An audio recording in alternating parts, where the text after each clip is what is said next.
Hello and welcome back to another Betting Bankers live stream.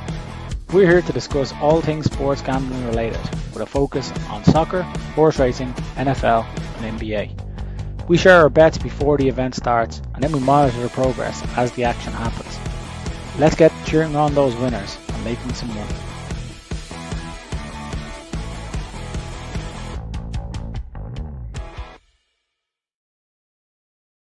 I feel like the head teacher's away today, lads, and the kids get to have a bit of playtime. Yeah, we're playing grown-ups. So I think we'll get started with getting the rolling banker off the mark. We've talked about a few possibilities, but the best we have is the Serie A game, Benevento versus Torino. LB during the week fed us with plenty of stats, and there's regular first half goals in both these guys' games. So we're hoping when they come together, we'll see a first half goal. So I'm in and get us set up on that. So how it works is we're going to start tonight with €100.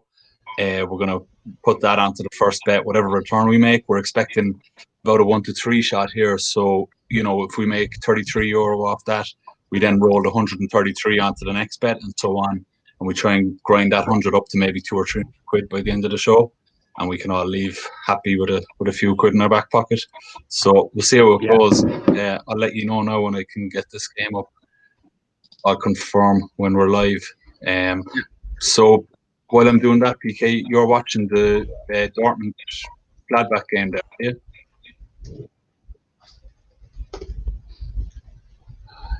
I think is he? I don't know. I thought he's gone. He has internet trouble as well. I can still see him, but I can't hear him. I can't see him. I mean, he said he was watching it all right, but when is that game kicking off, lads? Because you saw the stats you put up. I never saw that site before with the goal scored, right? Oh yeah, you're Haaland, is it for Dortmund? So when you were on the group there, you were putting the stats up of the Italian teams, right? And who scored what and what their. I was forwarding that on from LB. LB shared that earlier in the week. He was promoting that as our first bet to get us off the mark. Geez, the odds in this are looking good actually. It's 1.48 now for a first half goal. It's only 3 minutes in, so I'm going to lump 100 onto this. And actually, and it's rolled up to 1.54. Sometimes the odds you'll find on the Betfair exchange are a bit stagnated or whatever you call it. They're a bit stale when you're logged out, and once you log in, they update for you then. So you're lumping the 100 on there now? 100 on, and we're going to get matched at 1.56, so we'll make €56 return off that 100 if the goal in the first half of Benevento versus Torino. It's just 3 minutes into that game now, so plenty of time. Hopefully it'll come soon and we can start looking at bet number 2. It would be nice to have that in the bag before Gary join us. They'll be pleased with the children's efforts in their absence. It feels real dirty to be sticking it on for. It is. I mean, there's probably a reason why, right? But I'm fucking delighted with it so far. So absolutely, yeah. The stats look good, but you do get that. You start kind of questioning yourself when the odds look better than they are. You're kind of like, there must be a reason for this. Who knows what sort of COVID outbreak?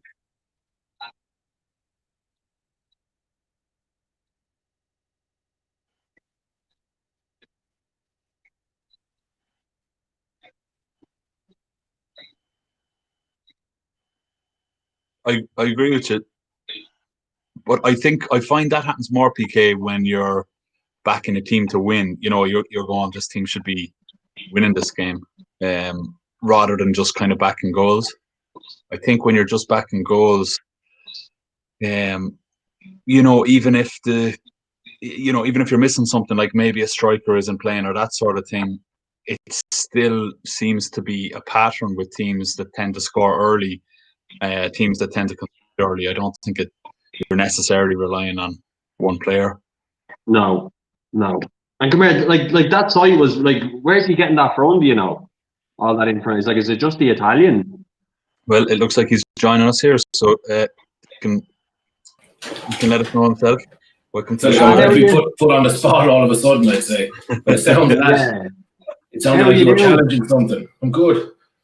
How are you, lads? Very good. We got on. We've the banker on that Benevento game at 1.56, just 3 minutes into it. So I was watching the scores roll in as I was finishing up work, and I thought, I hope that they overruled me and went for Germany, because it's Golorama's over there so far. it is, yeah. I see it's 1-1. I've Haaland as part of our double. I know this might sound like aftertiming, but if anyone wants to check it out, it's up on our Sports Rundown website, sportsrundown.com. We didn't talk about the double we have tonight. So basically, we normally have a 3-fold or 4-fold game, but a few of us didn't see many options out there tonight, and we said we'd lean on the side of caution and try and get one in. So we've just gone with 2 bets. The leg I went for was Haaland for Dortmund to have 2 or more shots on target, which was 4-5. I was leaning on 8-11 from to score anytime, which would be in already. But given he's got a goal now, you'd be hopeful for another shot on target before the end of the game. Yeah, I was actually reading your write-up of that at lunchtime, and it was you call that fairly well. He's going to score the goal, but even if he doesn't, he'd get the 2 shots. Like, it was a fairly prophetic write-up, so nice one. I actually didn't get on it myself now. I was a bit behind schedule today, as you might have noticed. So hopefully yours will be there. And then your side of it, welcome, guys. Sorry, this double was Anderlecht and Waasland Beveren. Beveren, yeah. Our bets just come in. Our roller bet. Oh, sweet, a goal there already. Jeez, that was some odds for that. That's fucking brilliant. 1.556, like 56 off that 100. It was 3 minutes. It was 3 minutes in by the time I finished the place. I really got a chance to say hello and how was our day. You already want to get stuck down to business, but look what you did. You can't be making mistakes. Can I just call out one thing, Lee, with your go on Slacksy? I mean, is that just to dig at the fact that he managed to get the bet on it all, or anything more than that? Because I don't believe he took that bet. I had the conviction to get in there and get the money down. Yeah, I think so. I mean, it's like it's no barbs at you. I'll be looking for something here. Do you know what though? This was one of those nights that if it would have been left to somebody else, disaster. We could have missed 2 goals in Germany, missed the kicker or the kickoff in Italy, and I'm delighted that this game is still suspended in Italy. This Benevento game. I'm just hoping that this it's been given though. It's been given, or it looks like it's been given, unless he's going to do a secondary check on it. So I think we're good. But yeah, there's been plenty of goals. I see. Look at them for the next time. Yeah, straight on to something else. So, I'm not sure if you gave much of an introduction before we came on air about how the banker works. Yeah, I did. Yeah, I think I explained it well enough that we're going to roll it and see how much we can build it up to by the end of the show. And hopefully, we'll all go home with a few quid in our back pocket. Well, we're all at home, obviously, but we'll all log off with a quid in our back pocket. Yeah. Aye. Yeah. That Italian game is just kind of exactly the way it looked like it was going to go. Like, just a quick early goal. Benevento are unbelievable. They can still lose it from here, but they're just ridiculous. Bet365 is saying to me that video ref is reviewing the goal. So, hold off on counting our chickens there.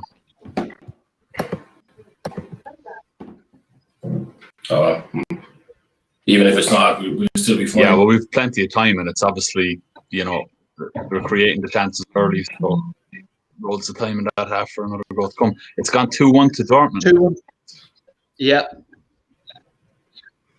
I don't know if you saw PK. What a first half there. Have you seen who scored it? No, I actually was having internet connection issues, so everything's gone. All my streams are gone here, and I'm sure you noticed. The Benevento goal is gone, according to Flash. Yeah. Just seen it there overtime. It's all right. Plenty of time for that to come in. All the time. It'll be absolutely heartbreaking if that stays in it all now. Hopefully. Yeah. Oh, yeah. That's not the Torino goal, is this? No, Benevento. That Dortmund goal was fantastic. Sancho and Bellingham made it. It was fantastic. Sancho scored it, was it? It didn't involve a shot on target from Haaland, did it? The big man. I didn't actually see. I looked away there to fucking give you update. Let me see.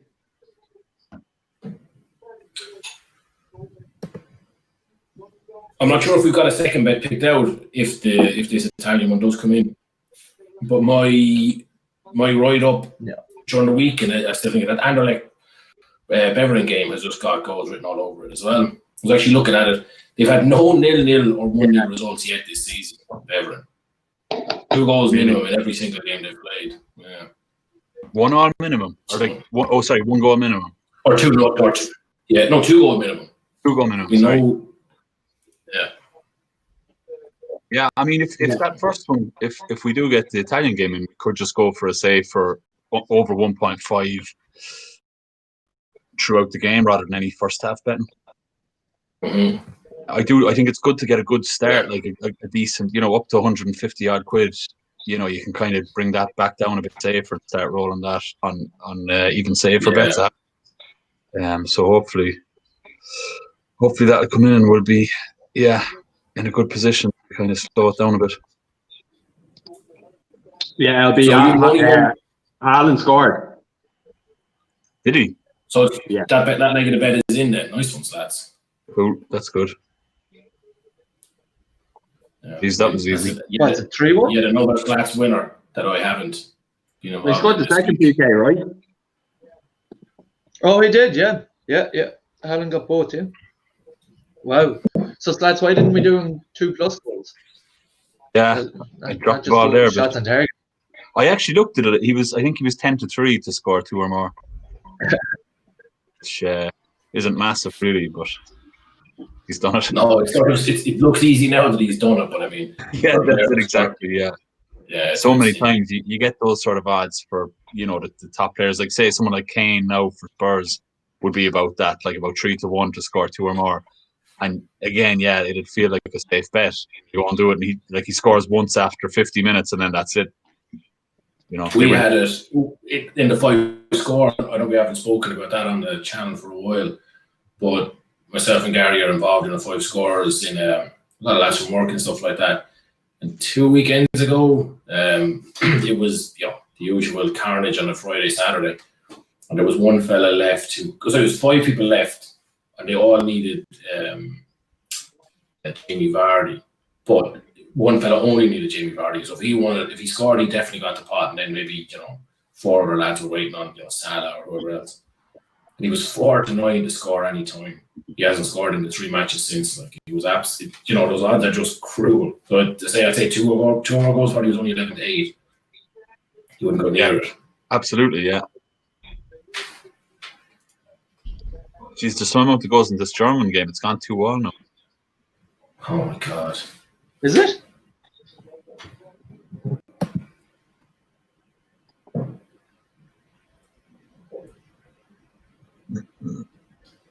Are you watching those German games can be crazy. If there's a goal going in. But there was a disallowed goal as well, yeah. It's just, that one is crazy. I'm going to put it back, try and put it back on jump here. on it there, fuck. That was terrible. If that goal was given, it was absolutely terrible. If it's given. What? If it's given. Yeah. There was a free kick around. The keeper parried it in 3 yards away to the striker's feet. I think it's going to be offside, though, potentially. Nah, the fella who scored it was onside, so it should be good.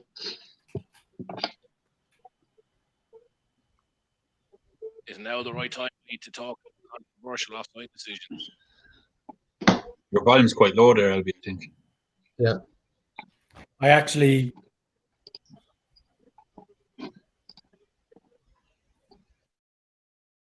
Go ahead, Gary. I think he was saying it. He was saying about the controversial sides. Now the right time to talk about it. I.e., the Manchester City one during the week. How that goal was allowed to stand. Oh, it's a joke, really, isn't I it? didn't see it, Gary. What? How did it unfold? What happened? Yeah, like I mean, so the ball, like basically, the keeper kicked the ball out. All right, so the ball went up right for a header, but like Diaz was standing at the edge of the 18-yard box, like the attacking 18-yard box, and the defenders were up near the half line. So the ball got headed back towards Diaz, and the defender basically thought, like, he looked behind him, he was like, he's obviously offside. So he chested the ball down.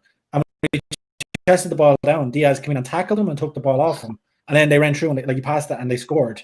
And they said basically he wasn't offside because the defender had like touched the ball and made him active. But like he was definitely getting an advantage because he came from behind the defender, like to tackle. And like the defender was obviously assuming that he was offside. So it's the most ridiculous offside decision I've ever seen in my life. Like, so they need to go back to, if you're offside, you're offside, and that's it. Doesn't matter where you are. Technically, you see the odd one of those. I'm sure I remember seeing Robbie Keane do it in the Premier League at some point where they're behind the keeper and the keeper drops the ball to his feet and starts kind of, walking toward the edge of the box with it. And they run in. Yeah. Is it not kind of similar to that? It's because the keeper has possession of the ball, even though he was behind the keeper, he's not offside. Yeah, but that's because the keeper is like, that's in general play. But like this, so the keeper has the ball and it's kind of restarting to get like, it's not being passed through or played through to him. But this scenario, the Man City guy had headed it forward. So if the defender had just stood out of the way and let the ball roll, he would have been offside. Yeah. But because he chested it, he made the guy active. Like, it makes no sense, like, that way. So he would have been better off just to duck away. Like you see in American football, when they're going for a punt, if they don't think they're going to catch it, they'll just let the ball bounce through, like, But like, it's just natural instinct to be like, okay, I'll take this ball down. He's going to be offside. He can't come near me. And next thing he gets like slide tackle, ball taken off him, and the ball's in the back of the net 2 seconds later. It was ridiculous. Like, you see, I know P or PK. You might be able to explain it. No, I get you. I get what you're saying, and I appreciate the difference between that and somebody nipping the ball off the goalkeeper's feet. But I'm just trying to think of it in a real technical, how technically that rule laid out that it would make one illegal and the other legal. And that's the thing, no one knows. Yeah, I think it's you're only offside if the ball is passed. Like, but I think in that instance, how the keeper got it, like, that way. And I think the thing is, though, the boy playing forward for City, like, what if there was another man running onto that? Like, is the defender not expected to play it? Like, how? I just don't understand how the Man City player that ended up playing the ball isn't active. He's 100% active. Yeah, but like I mean, the whole thing, the ball's played the whole offside rule, just it boggles. My mind boggles when I think of it, because there was one for West Ham the other day as well. The goal they conceded, and like the guy kind of stuck his leg out. He didn't touch it, but the keeper didn't dive because he was wondering whether it was going to get a deflection or not, and then it rockets into the.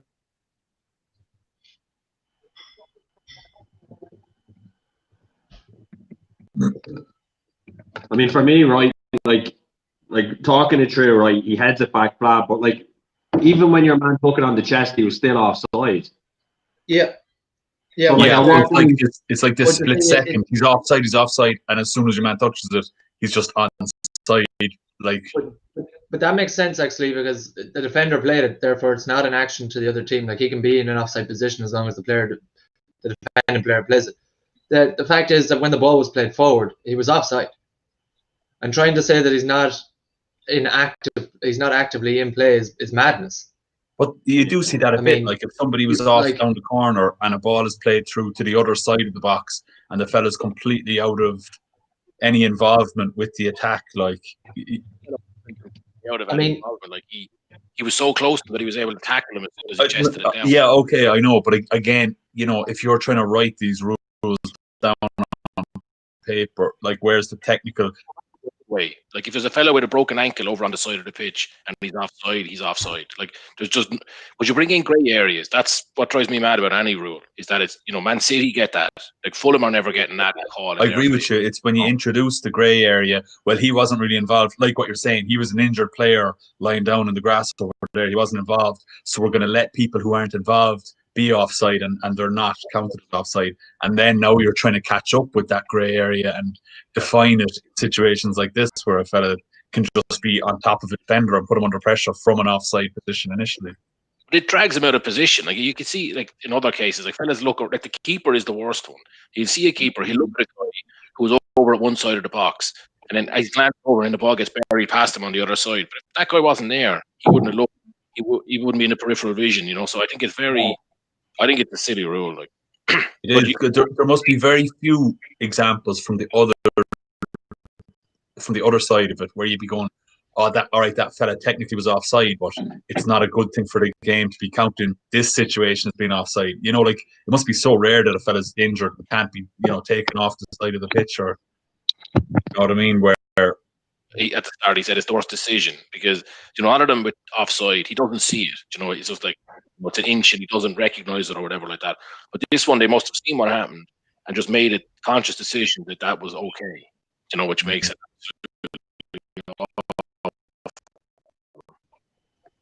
Yeah.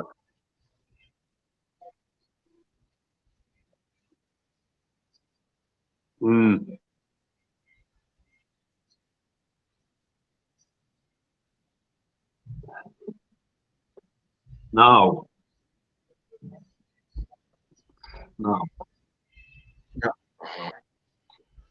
Yeah, I'm fully with you on that one. And I know they ended up winning 2-0, but it was the timing of it had a huge bearing too, right? It's like 70-something minutes gone in the game. So it was their second goal that this happened from? No, that was the first goal, you see, as well. Oh, okay. Yeah, that totally changes it. Yeah, because the opponent has to play a completely different sort of game. They leave themselves exposed at the back, chasing an equaliser. I've never bought into that whole thing about, they won 3-0 anyway. Like it's because players, the confidence changes and everything goes. If you're 1-0 down after 70 minutes, the whole game is different. Yeah, you can't. But they won 2-0 anyway off that goal. Well, I mean, if they were already up 2-0 and there was 5 minutes left and it happened to be like fair enough, they were going to win anyway. But if it's the first goal and they go on to hammer them, it completely defines the rest of the game once that goal goes in. Yeah, 100%. Worry time. It's gone a bit flat. Slowed down a bit in the Italian game, is it? Yeah.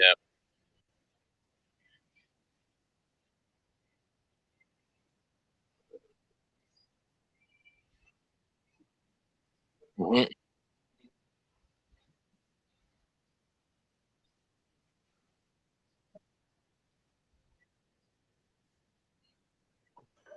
Yeah. No. I can't either. Like, I'm actually half thinking that one myself, that we're going to find out at 10 o'clock tomorrow morning if we're eight COVID cases. Because Atalanta are still quite bogey, and Milan have been quite good. I mean, they absolutely dismantled Juve. Was that only 2 weeks ago? Oh, no, sorry, they didn't actually dismantle them, but they played very well against them. Apologies, I'm mixing something up. But yeah, I think they won't have a lot over that. Unless. Yeah.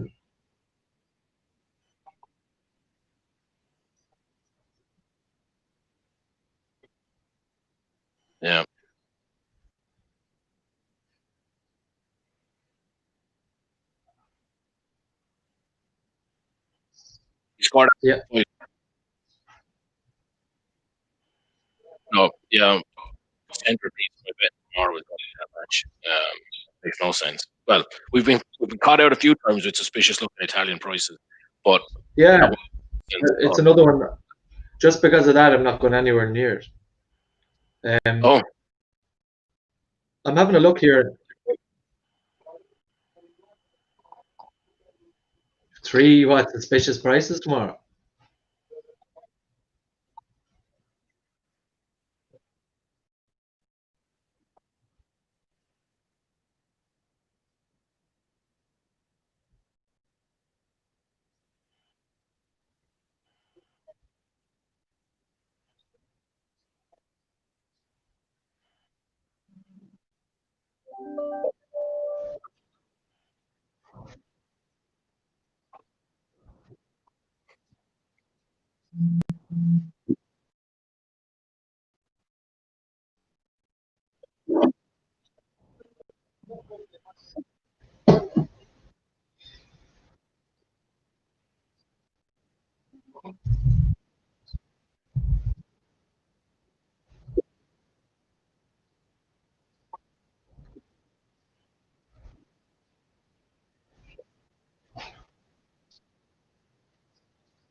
Yeah, they're all, and we invariably find out then after the fact that like why, but we can like I still like can't figure them out.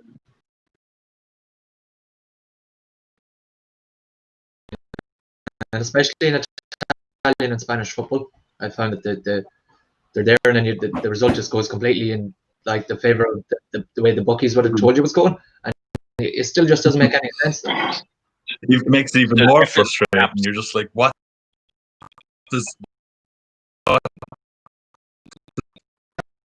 To the thing, like what? Who? Great price, and I'm like, they obviously knew something that I definitely didn't. I don't know what it's like for the Spanish football. Like, if I had a book in the future football results, I would still manage to lose money betting on Spanish football. But for the Italian ones, just pick one of the Italian papers, PK, and Google Translate the articles. Anything in English. Really? Do you find much anomalies between the two, or like significant different trends? Yeah, like things that, you know, there was one when Atalanta's form took a nosedive, and Ilicic, or how you pronounce his name, he was having serious problems at home, and like they had, before you saw anything in English language, there was 2 games that passed, and they were like, you know, we got good value on Atalanta, except he's after breaking up with the wife for the second time, and things are in, you know, and if you'd read that, but that was in all the Italian papers, but it wasn't in that in English when you until started maybe the following week. There, you know? I was like, is he talking about his personal life or his home record? Like, you know, became evident then when you were talking about his wife. But yeah, that level of insight is like, it obviously has an impact. Like, you know, I actually didn't. I was thinking the exact same things, lads, and I didn't want to say this. I was just like, he's like, "Oh, I having a problem at home." I was like, "Why, he's going through a divorce or something, or what?" Like, no, so that, yeah, so you get that, like people with niggles and stuff like that. You just, you know, moves closer to the action, and probably there's not a huge demand for, you know, English language newspapers to write in depth. Like every English, you know, you look at the English newspapers or the Irish newspapers, and about the Serie A, it's always going to be, oh, look at the impact Ronaldo's having. You know, how's the English players getting on over there and stuff like that. It's not really insightful when you're trying to back first half goal in Benevento, Torino. Penalty Benevento. Oh yeah, shit, you're ahead of me now. But oh well, that's. I'm not sure if this is the one up on the stream. Yeah, sorry if no, sorry, you're ahead of me, but you're in line with the stream, so that's perfect for anyone watching. Yeah, we need this to go in, I think. I mean, it's, you know, past the half-hour mark, you do start getting worried. Did we ever discuss it on our stat corner, our short-lived stat corner, about how often penalties are scored? Did that come up? We talked about the odds of it, and Bet365 is consistently 2-9 for a score, 3-1 for a miss, regardless of what the league or team or anything. But boom. Yeah, Brilliant. Maybe you say Benevento. Yeah, so that's off to a flyer. Second goal for Benevento. So, or second time in the net. Thanks for joining in my jingle, lads. I think I must be having sound problems because my hilarious comment and interaction that I thought I'd get. So, what did you say, LP? I was laughing at Gary's jingle. I did join in with him, but anyway.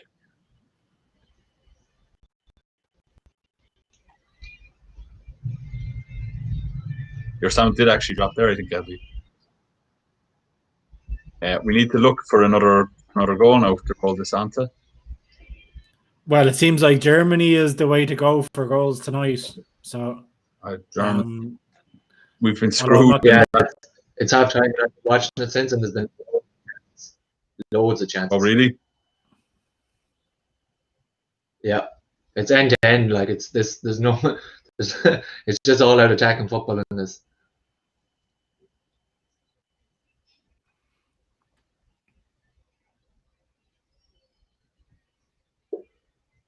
I'm eyeing up a game in the Brazil Serie B here at 60 minutes in, and there's been a ton of shots on and off target. But you know, it's a bit of a risk when you start going up to South America looking for your roller bets. But it's I was actually looking at the Serie B game. So Entella against Pisa. There's only been one shot on target in the first 20 minutes, but there's been plenty of shots. Like, so there's been 5 total shots, 1 on target. And it seems like fairly end to end from, you know, like the attacking stats and things like that. So that could be one to go on. Like over half a goal in the match is 1-8, and over half a goal in the first half is even money. So, like, you know, 25 minutes to get a goal is the even money is fairly attractive.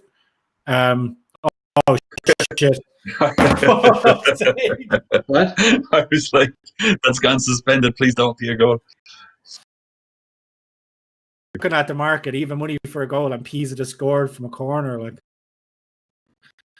fuck my life. Anyway, so over 1.5 goals in the game is 1-9 now. So, again, it looked like an open game from the stats, and the away team have scored. So it could be one to go in on, but I said those ones where you crash and burn. That was spectacular. Probably our best avoided. It was spectacular thing. Has my sound gone the other way because they were talking about the bet, and then I just heard stats laughing, and I was like, "There's no joke in there." And then I heard the flash score cheer. I thought, "Oh God, gotta be." The Paris Saint-Germain game playing against 10 men in the first half. Now I'm not sure what sort of odds there is in that game. Already, that game's only 20 minutes in as well, isn't it? Yeah. Thing Montpellier, the man sent off. Jesus. Oh yeah, I think tonight could be a night. I think, like, thankfully, there's been nothing in the Belgian game that's drifting up towards attractive territory. 1.3 for the first half goal, PK. It's over 1-3, yeah. Or on what I can see in Bet365. What do you see, Slats, for the PSG game? Yeah, let me take a look there. So for a first half goal, is it? Yeah. I'd say about a third of our losing bets have come on PSG games, though. They have stung us a few times. And a red card, I never know, is a red card a good thing to back, you know? You do know it's not a good thing to back. Okay, I do know it's not a good thing. Yeah, it's 1-3, like 1.34. I'm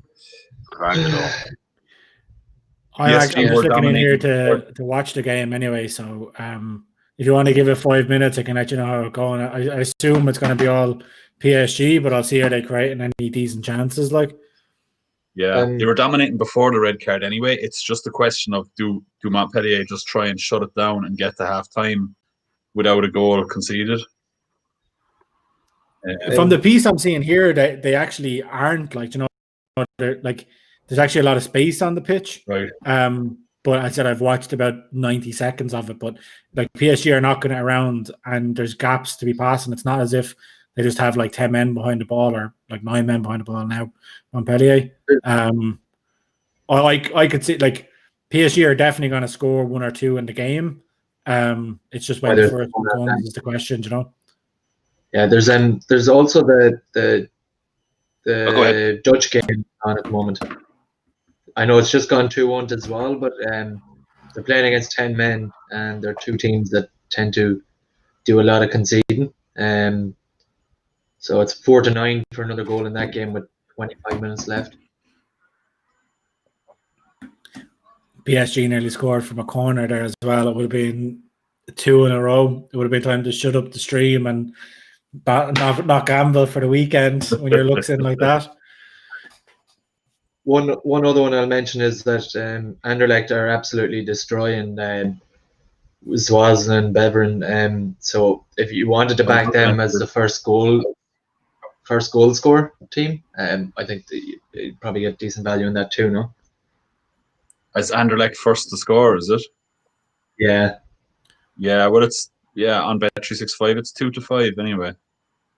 Yeah, they're all roughly. You know, based on LB's analysis of it, that he's expecting Anderlecht to see a goal as well, for it to be both teams to score. The odds for just a goal in that match now? For any goal is 1-7. And it's 2-7 for 2-5 for Anderlecht to score first. Yeah, to step up, all right, but I don't know.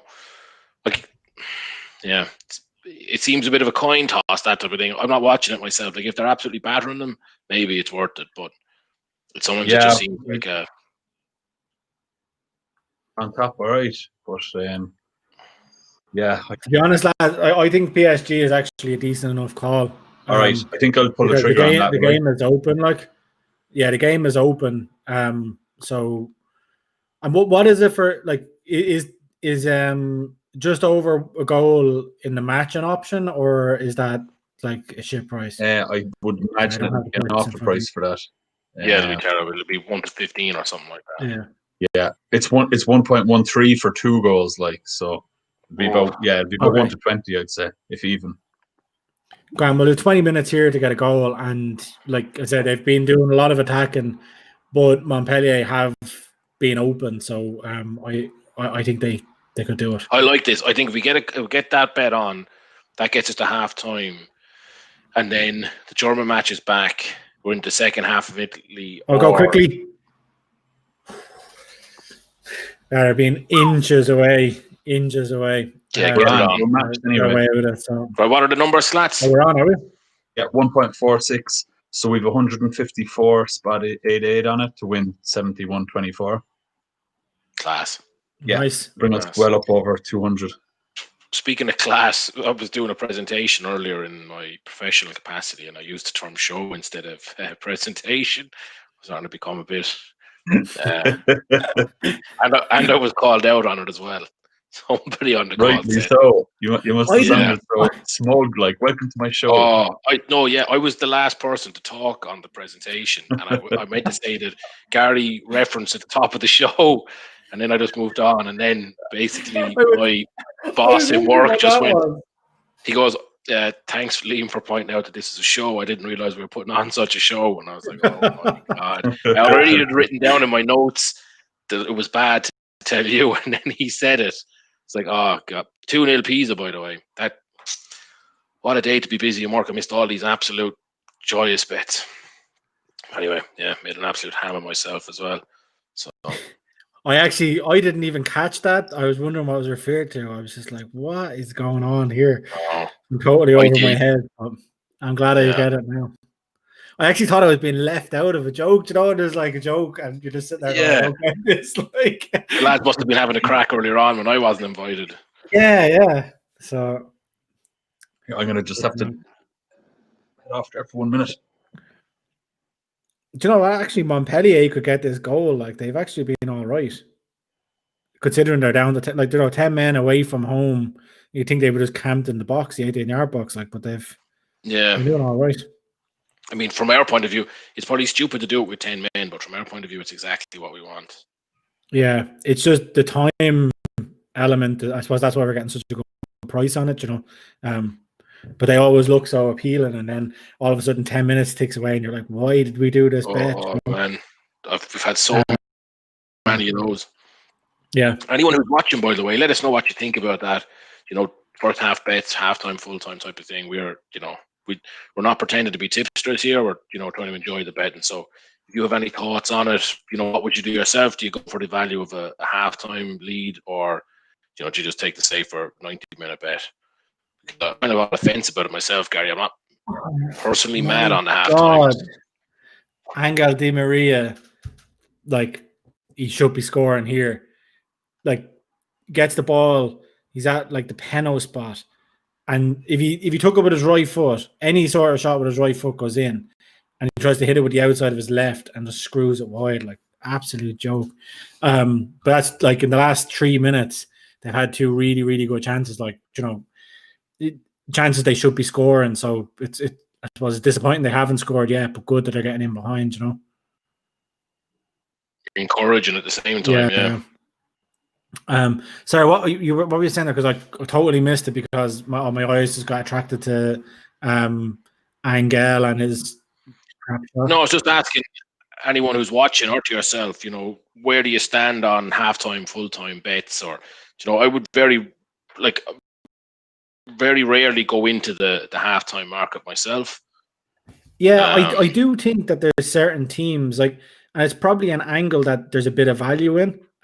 Especially, I forget the team it was, but a couple of weeks ago, actually on the show, we kind of went through one of the Serie B teams who basically had scored in something like 80% of the first half of their games, both home and away. But when they were at home, it was 95% or something like that.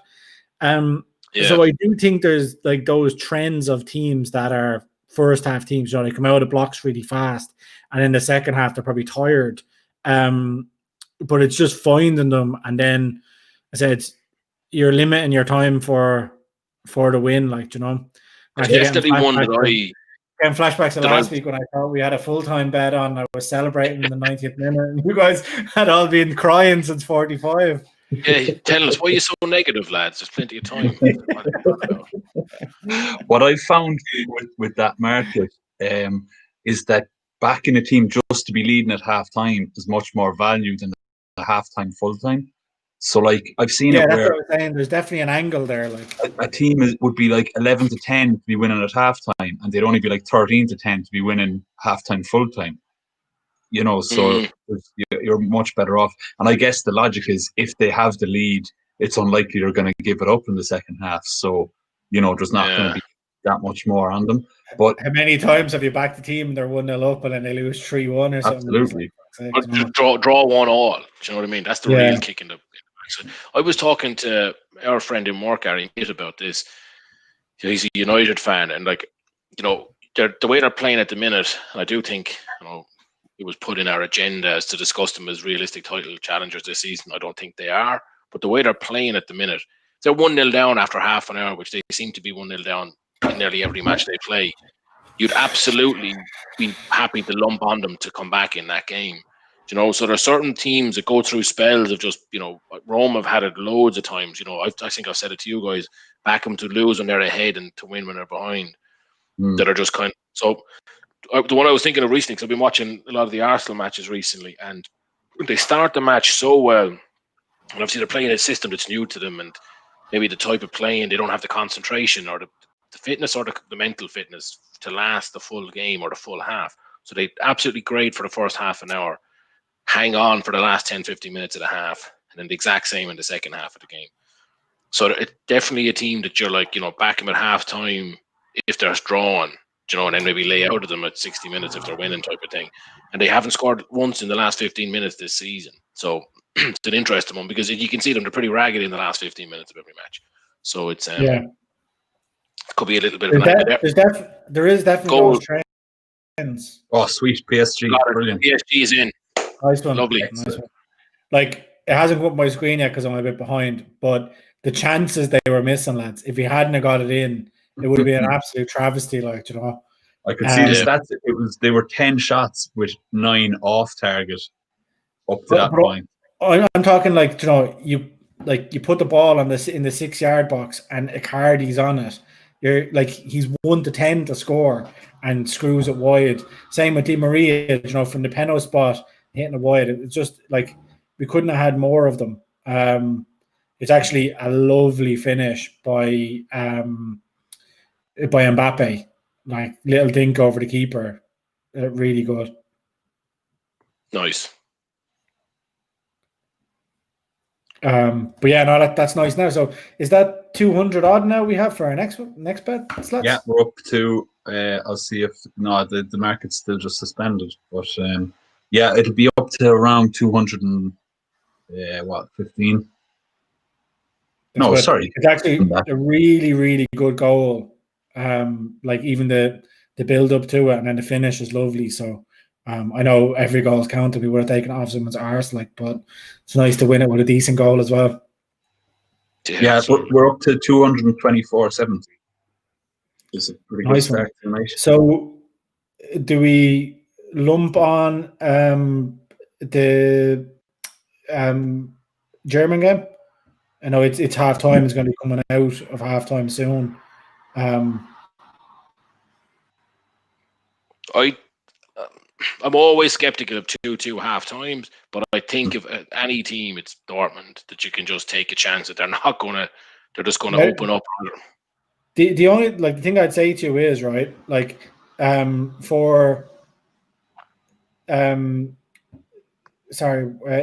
the goals market for over 4.5 goals, it's 1 to 10, right? So another goal in the game, but for Haaland to have another shot on target is 4 to 9. So it's a big jump. Yeah, no, and I'm just going to double check. I assume that's for him to have 3+ shots on target in the game. I'm making the assumption that he has 2. I'm going to go in and check now. We scored 2 goals, so. Oh, has he? Okay, well then, the only danger is he gets taken off. Sorry, I didn't know that. But the only danger now is he gets taken off. Part of our banker double for tonight's show was him to have 2 shots on target. So he had 2 goals after 28 minutes. So that came in nice and early. That's it. I don't think you were online yet by the time that came in. But we were talking about. Okay, yeah, sorry, I missed that one. But I have one more shot at 4 to 9. I think is it's a lot more attractive than the 1 goal at 1 to 10. I also have no stats whatsoever to back this up, but I feel like when a striker is on a hat trick, that he'd be pretty pissed off with his coach to take him off the pitch. So I would say it reduces the threat of him being substituted. And they're not winning they're either. not they're not 4-0 up. It's 2-all games still in the balance. So I'd be happy with that. But again, maybe you want to limit it to the profit, the 120 or whatever. No, I think we go all or nothing. What do you think, LB? I mean, we don't have to go with it because there are other goal options out there. We could go a bit safer. You're going to say safer and just do any shot? Oh, well, I mean, just our goal. I was kind of thinking any goal in the Anderlecht game, because you were saying that match hasn't had less than 2 goals. My only hesitation there is just gone half time, so we're waiting the guts of another 10 minutes for that. Okay, so we want to get something straight away. Well, just be be some signal if Haaland gets his hat trick before the other game has come back on. So Haaland is 1 to 12 for another shot. Seems 4 to 9 for that shot to be on target. 4 to 7 for 2 more shots. So I I mean, you've got the risk of injury and the risk of substitution. But there's no way they're substituting him off early at 2-2, are they? No, and not. Yeah, when he's on a hat trick too, he's surely going to have a goal. And even 3-2 Dortmund, they're not taking him off. A young fit player. Do you know what I mean? It's not like he's an old guy or a child. I think a shot on target is probably the value bet. Any shot is the safe bet. But it's out of half time as well, so I've just flicked into the game here. So if we are getting on, we probably want to get it on soon enough. We are matched. Sweet. That's 224 on to win 324 in total, not profit. So we put our profit of 124 on. No, put our whole bank of 224 on. And it'll bring us up to 320. 324, yeah. So a profit of 100. Nice. I like that. Pressure on now. I said I'm watching the game now, so for our viewers, we'll have the PSG match on, but you keep us updated, Gary, on the Mönchengladbach Dortmund match.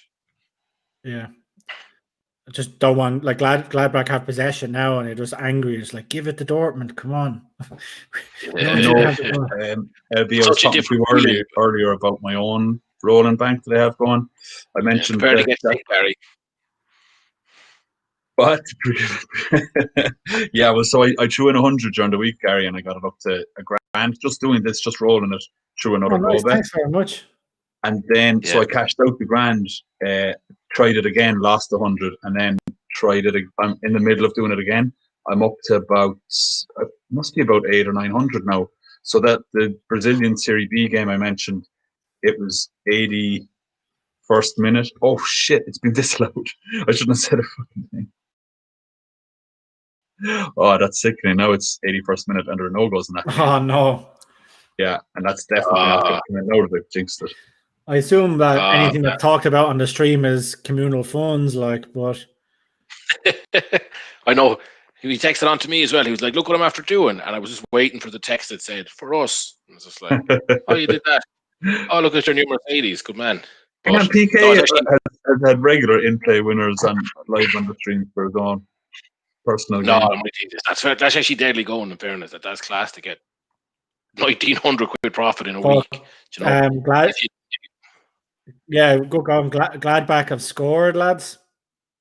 So maybe the 1 to 10 was the bet, but I suppose it still means now Dortmund have there's no hope of them taking off Haaland, and they have to go on the attack. Go for it, yeah. Just for anyone watching, by the way, just do let us know what you think about those type of bets. Like we tend to swing a bit wildly here between goals and players. I mean, the shots on target market's definitely huge value. So, do you keep it varied or do you pick a kind of a consistent approach? I mean, I think we definitely fall down on the varied side, lads. Certainly in my estimation. Yeah, no, we're definitely varied, but my thinking on it anyway is that the value in the shots on target market is therefore probably up until around 50, maybe 60 minutes, and then it goes the logic behind it. You always have that in your head going, oh well, it's unlikely, it's risky or whatever. But I find with the goals market, you can be tempted, the kind of devil on your shoulder tempts you an awful lot more. So you'd be an awful lot more likely to go in on with 20 minutes left or 10 minutes left on a game for another goal at a price that probably doesn't represent value. That's kind of the way I see it in my head. But so I suppose you're more you're a safer mindset in the shots on target market because you always have the risk in the back of your head, whereas goals, you're just like, oh sure, there's always goals late or whatever, Yeah, just we'd said if we got this goal fast enough, we could move it on to the Serie B, and it's been a Intella equaliser here, so kind of. All right. And I think that's certainly a league where 1-1 at half time is stay the hell away from it, because God knows what's going to go on there. Yeah, that could have been a boom though if we had went for 1 goal in Germany and then 1 goal in Italy straight after. Yeah. I feel like we're obviously making profit here anyway, but I think this is going to be one of the nights where you look back on them, you're like, we could have made thousands last night. This definitely feels like one the way it's going. It does, yeah. I would say after this, I do kind of feel our next one would be that Anderlecht match. It's 1 to 5 for a goal. I looked at it there. It was 4 to 5 at 10 minutes ago for 2 goals. So, it must be probably 6 to 4 now. Is that even a bit adventurous? 7 to 5 maybe for 2 goals. But yeah, I think 1 goal for us is a great bet if we get onto it. I think it seems very safe considering it's 4 to 5 for 2 goals. So. Yeah, I think I might flick over to that on my own personal feed and watch that. Not sure if our viewers are going to come with me, so I might leave the main game on our channel as PSG Montpellier. But personally, I might start watching Anderlecht. It's I just don't see how they've been. Like I said it in the write-up stats that you mentioned. It's up on Sports Rundown. they play so open against these lower teams. It's kind of just like gung ho. Do you know, they beat them most of the time, score and concede, and then the logic seemed good for both teams to score. And like the only risk with the both teams to score bet you would have thought was that Anderlecht don't concede. Like them actually scoring seemed like a done deal. This Brazil Serie B game that I'm on, it says 1-0. It was still suspended. The odds have updated for the away team to be 2-9 favourites now. So I have 640 quid on that to win 270. So I'm praying it's like 84 minutes this goal has gone in.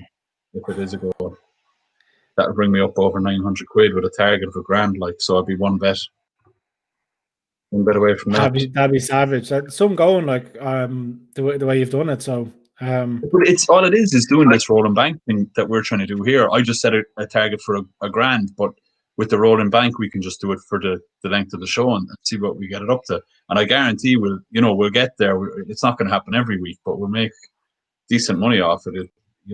With four of us picking out bets. But it's like your normal gambling, though. You need to have. It's like when we've talked about the staking plan and the restraint.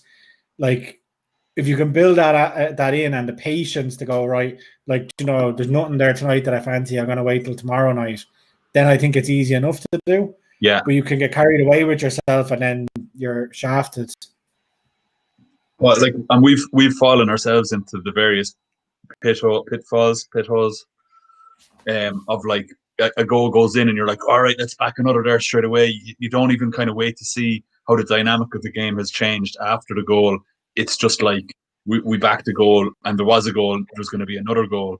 Yeah. That type of thing. It's just you get caught up in that excitement and you're like, I don't want to miss exactly, And I'd like to think. Sorry, go on. I was just going to say, I'd like to think that with 4 or 5 of us online, that we could get over that excitement. But I think sometimes, if anything, it makes that excitement even stronger. Definitely do it. We're all encouraging each other, but we need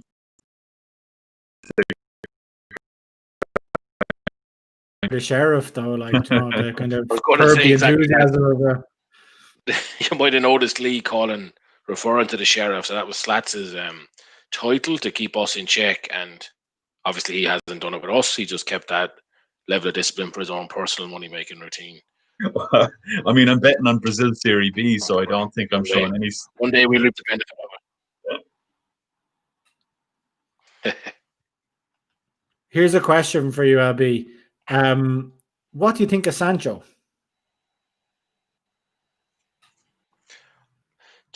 I mean, it's one of those things, right? Where you talk about a player and you sort of say, "Oh, he's not that good." And when you say he's not that good, you mean in comparison to the way people talk about him. Yeah. / compared to elite athletes who are amongst the best in the world. Obviously, compared to me, that's not what I'm trying to say. You know what I mean? Some fellow who can barely get out of the sofa on a Saturday afternoon. Like, I don't know. I don't understand the English clubs tripping over themselves to court him, to be quite honest about it. If you had the money that you need.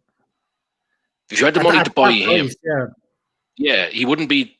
You'd get to any amount of players, like 5-10 players, you'd easily sign before him for that amount of money. I just think it's that.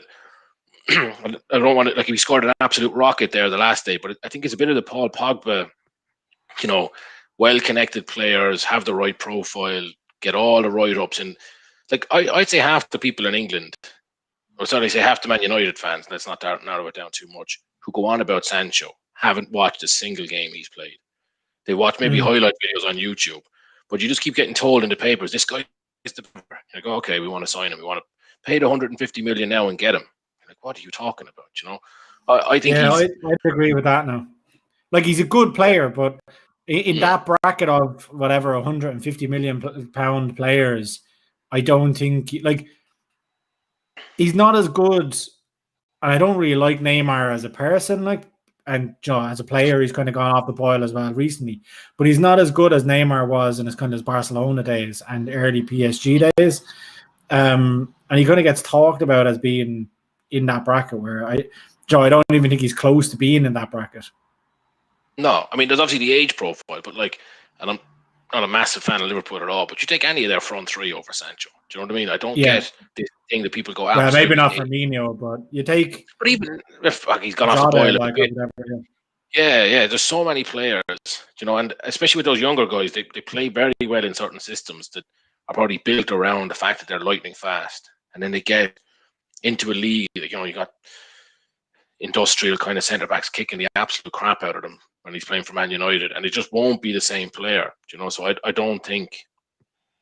I think it'd be foolish if United went that kind of money for him. I think a lot of it is, they hype these guys up, they bring them in for massive money. The cost of him is kind of broken out over the lifetime of the contract anyway, so they don't really care financially, and he's just a ticket to sell jerseys because I don't know what gap at Man United that he solves either. Yeah, I've even seen it just kind of like there's been a few questions online where people are throwing out random things about, you're the England manager, you can take 2 of these to the Euros with you. And it's like Grealish, Sterling, Foden, and Sancho. And don't go I'd be the same. I'd just be like, there is no debate. And I think, like, to me, now I've obviously watched Foden more than I've watched Sancho, but I just don't see him as being that kind of like next, even in his performance for England. I don't think they've been something that you're like, he starts every game if he's fit, that way. He's just this generation's version of the likes of Walcott and that, where they'll have a game where he'll score 3, set up 2, or score 2, set up 3, looks like an absolute star. But then he'll have 3 or 4 games after that where he does absolutely nothing, and he's just no one talks about it. And then he comes back and he has a stormer, and they all rave about him because he humiliated West Brom or something like that. I don't get it either, to be quite honest. Especially some of the players that are proving it week in, week out. I don't know why they'd not be going for those ones. Yeah, I said I'd raise it because watching them here, and I said I'd seen those few things online. So yeah, just interested to get your thoughts. It's even, I don't know who picks these young players to get them in the paper. Like that, is he Norwegian? That Odegaard fella that went to Real Madrid.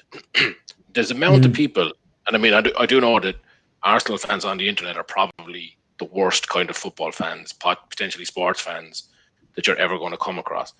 But there's like thousands of them trying to like stir up this fever about that Arteta should go and get him on loan from Madrid. And you're like, what have you seen in a guy who can't even get his game for the Madrid reserve team that you want to get him into a squad? I don't know where all this comes from, to be honest. Yeah.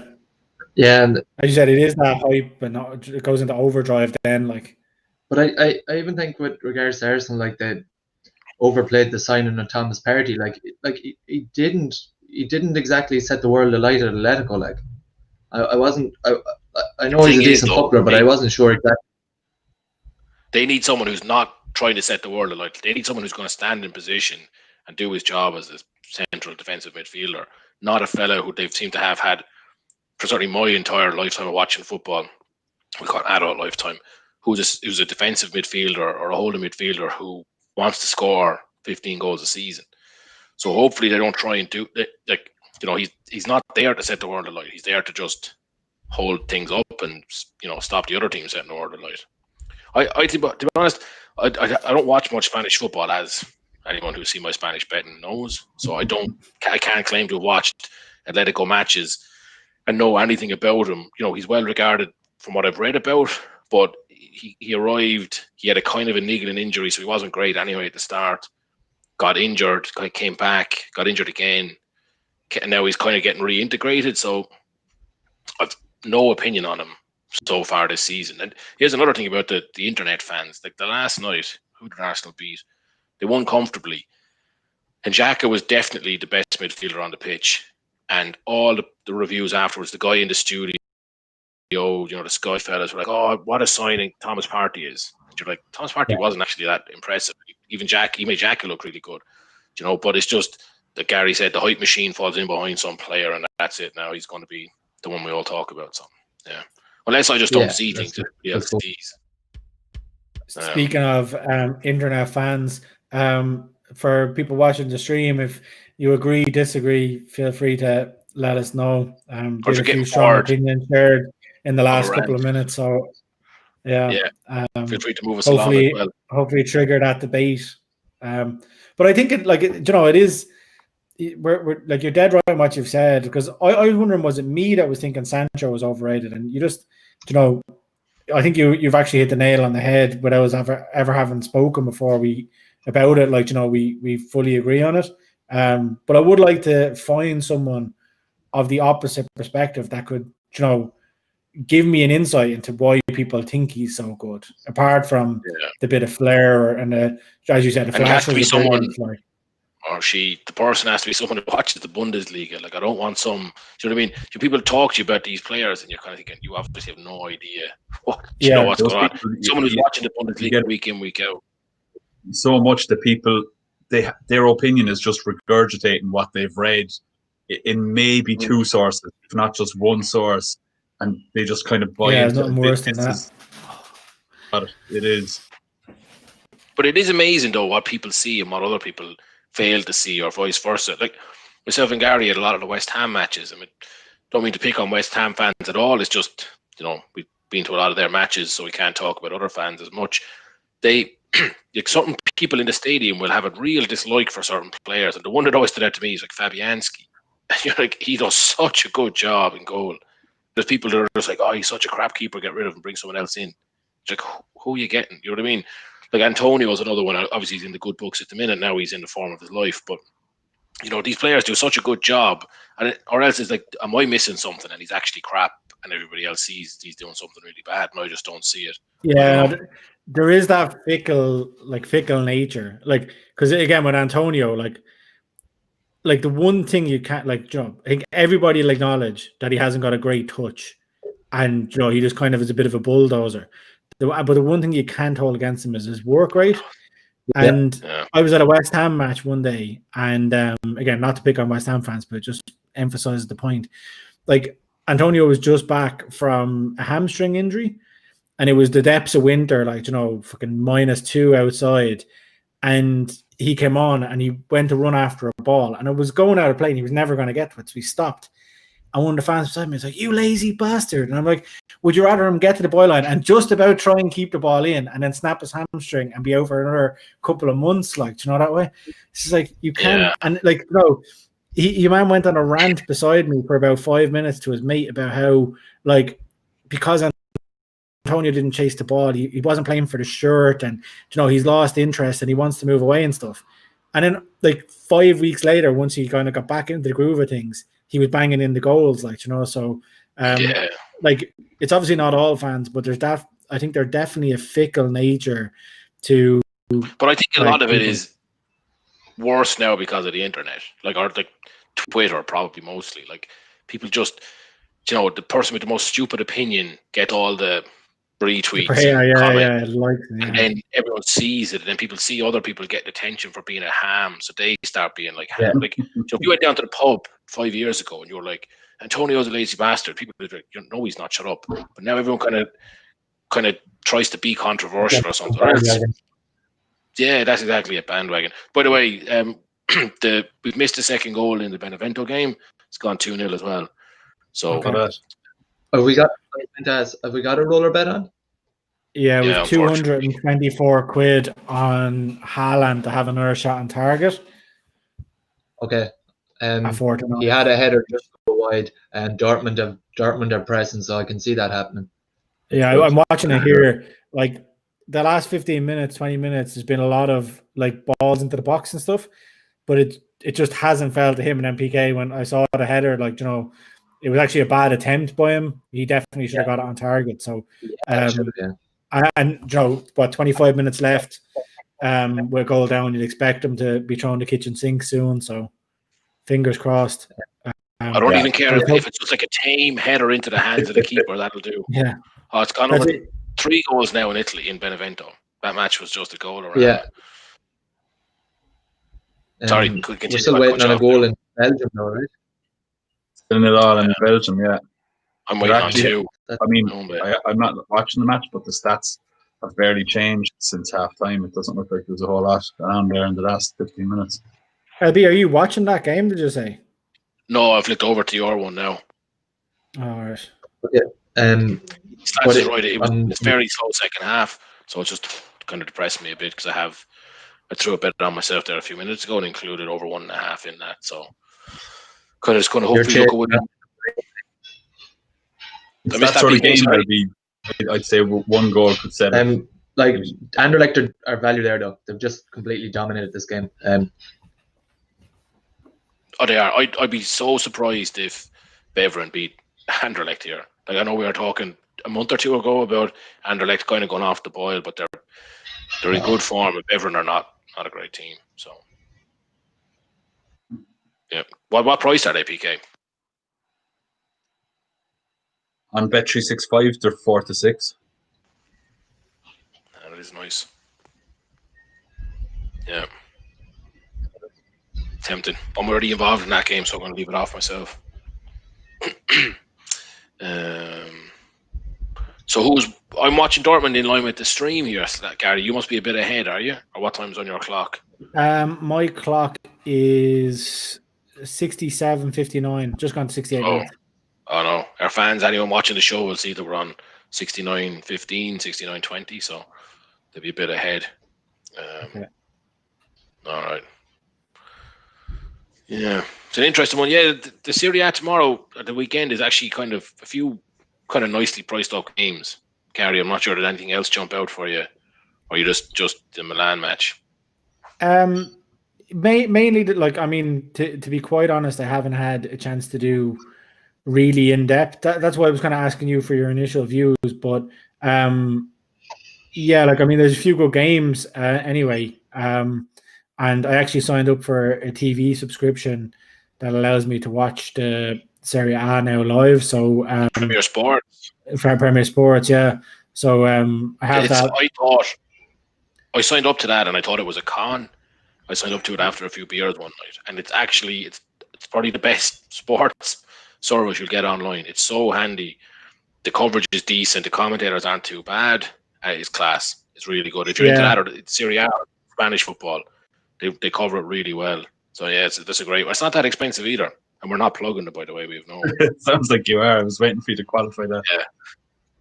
No, don't get any LB, money. just looking into it a little bit further, do you think that the midweek game has any bearing? So Inter are playing AC on Tuesday. Do you think that's having any bearing in the price for AC tomorrow, considering, you know, they're going to have a 3-day turnaround against a team that are like Inter are second in the table, aren't they? So that's kind of like a real 6-point swing game. No, but the way I'd look, like, there's definitely truth in that, right? They could put out a team, you know what I mean? Like I said, I haven't done my research yet tonight because I've been tied up elsewhere. And, you know, the manager could have said, excuse me, our focus is Tuesday, we're going to rest a few of the guys, and that's what the price is, why the price is out there. But the bookies would never usually do that. You know, the bookies would tend not to have, like, you know, we talk about like revenge or motivation and these type of things. That's never really baked into the price. And I don't think any bookie could realistically price the league leaders at 2-1 because they have a derby midweek, still 4 days rest. And I'd be looking at it in that kind of Italian way: beat Atalanta, move even further ahead of Inter, and then just play for the draw. You know, so I could see it happening. I could see their focus being drifting away. But you know, we've said it before: with big Champions League matches midweek, you never see a team's price change at the weekend because they've got a big trip coming up during the week. I don't know. I don't see it unless it's just that, you know, the last 2 seasons Atalanta have been winning left, right, and centre, and Milan have been kind of crap, and there's just a bit of early money for Atalanta, maybe for the reasons you said, and the price is just, you know, they went from say 7-5 out to 9-5 or something. But I don't know. It doesn't make sense to me at all, to be quite honest. Yeah, like, because again, like, I mean, if you put it into like English Premier League terms, it's like, you know, United playing a Wolves, or like Liverpool playing a Wolves or something like that. Like, you know, the game could go either way, but you'd expect it to go with, you know, the United or the Liverpools instead of the Wolves. So it's just odd. Like you would never see that match priced up with like 2-1 for the league leaders, and it just, especially at home, like I said I need to look into a bit more in terms of injuries and COVID and like head-to-head matches and things like that. But that just stuck out to me as something that was big. Did anything stick out to you? The one I mean, Bologna are terrible, right? But they're like 8-1, 9-1 against Juve, and I kind of thought Juve are definitely on the ropes, but I probably can't back them because Bologna, if they're playing anybody else in the league, like I'd be anyone else in the top, 10 or 15 teams, I'd be tempted to back against Juve. But Bologna maybe just that little bit too weak. There's another one. Lazio are 7-10, and I just think that's another one that we backed them last week, 2 weeks ago, maybe. Let me just check what time that game is on at. Yeah, that's the middle Sunday one, so that's just like 5 o'clock on a Sunday. So Sassuolo can kind of beat anybody on their day. We've seen that before plenty of times, but I just think Lazio at home 7-10 is a big price. I'll probably do them and both teams to score, which I would imagine is about 3-1, kind of between 5-2 and 7-2. So that's the one that's jumping out to me. It'll be another weekend of goals, I'd say, as well. There's a few. That Lazio Sassuolo game is definitely one of them. Atlanta. I just think that even actually Juve Bologna, there'll be goals everywhere again, and it's just when you when you haven't done your research, you kind of don't want to make a claim. So we'll update on the Twitter tomorrow, and we'll take it from there because I don't want to. That we said it could be a rake of injuries somewhere now, and I'm talking about a great price. So yeah. But no, it's good to have that action, especially on the FA Cup weekend, where I suppose even with the FA Cup there actually is a couple of good ties. So hopefully the teams put out full side. So I think Southampton Arsenal is going to be good, and then obviously United are playing Liverpool too. So there are a few standout fixtures there, but it's always good to have other fixtures. I said if Arsenal put out a reserve side and so does Southampton, then you want something in your back pocket that you can flick over to. So it's good to have the Italian football there. Yeah. If Arsenal put out a reserve side, I hope they put it out in the league, because there's obviously it's kind of a foregone conclusion this season from their point of view. The cup is a pretty realistic target. I just don't understand. We've talked about it loads of times, putting out B teams in winnable competitions, try and focus on 1 or 2 extra places in the league. So, yeah. Yeah. We could do with Dortmund taking the finger out here now. The last 6 or 7 minutes haven't been great from an attacking perspective. They nearly scored there. Cooper made a great save, right? I'm actually just seeing that chance now. Yeah. Yeah. And actually, nearly rebounded out to Haaland as well. So. Speaking of weekend bets, I just had a look at one there, and Monaco Marseille is on tomorrow, and I know Marseille are in an awful run of form, which Monaco, won. They're 7-10. It's not bad value, but their history is goal-orama. Like, I think the last 6 head-to-heads have had over 2.5, and like they're all of them have both teams scoring. I think the last 9 have had both teams scoring. So both teams score is like, let me just check the price here. It's just add into neck. I think it's like 3-4 for both teams to score, and it's 4-5 for over 2.5. I think they're decent value for a fixture that has a history of a lot of goals. Who's that again, PK? It's Monaco at home to Marseille tomorrow. Oh, very good. It's a game that has a history of a lot of goals. So I fancy it to keep trend on that. Are you going to do a kind of a derby as well, PK? It's a what derby? South Coast derby? Yeah, whatever they call it over there. But that's a pretty fierce one, I think. Oh yeah? Yeah, I think so. It wasn't at it now, mind you, but it was at a match in Marseille, and they were telling us they're Montpellier, Nice, and Monaco, and then Marseille. Those 4 teams kind of have, it's feisty when they play each other. So could be a good one to watch as well, especially if you got both teams to score back. It's kind of a great one to watch come in. Yeah, the last 9 head-to-head fixtures have had both teams scoring, and out of that, only one has been. One was 1-1, and that's the only one under 2.5. And then if you extend it out here, I think their last 13, or one out of the last 13 hasn't had over 2.5. So the prices are they're very generous in considering them head-to-heads. Yeah, it's one I do think the bookies tend not to care about, but certainly fans do, is like head-to-heads. You know, like a team might be in awful form, but they really stick it up to a local rival. You often seem to get good prices around that. I don't know, is it just memory bias that there are actually loads of crap matches out there? You just remember the Goal-Ramas. Speaking of Goal-Ramas, it's gone 4-2 in Germany. Yeah. Yeah, I don't know if that's good for our bet. It's just, the way I don't think that's good for us, yeah. Dortmund have to go for it. 4-2, they might drop the heads a bit. It's getting a bit late in the game. 80 minutes. Well. And it's the worst part has been another goal in Italy now. It's Benevento 2-2 against Torino. Yeah. I saw that as well. Should have just stuck with that one. Oh, you picked the wrong game. I think 4 out of the double. That did, yeah, big time. Well, see, the thing is, we looked at we said about the Dortmund game as well. It was 1-10 for a goal versus 4-9. We just got a bit greedy. So, I mean, fingers crossed. Haaland can get a goal or get a shot on target in the next few minutes. Just one of those frustration shots. Probably did get a little greedy. He just lashes the ball at the goal from 15 yards. No chance of it going in. Yeah, that's what we want.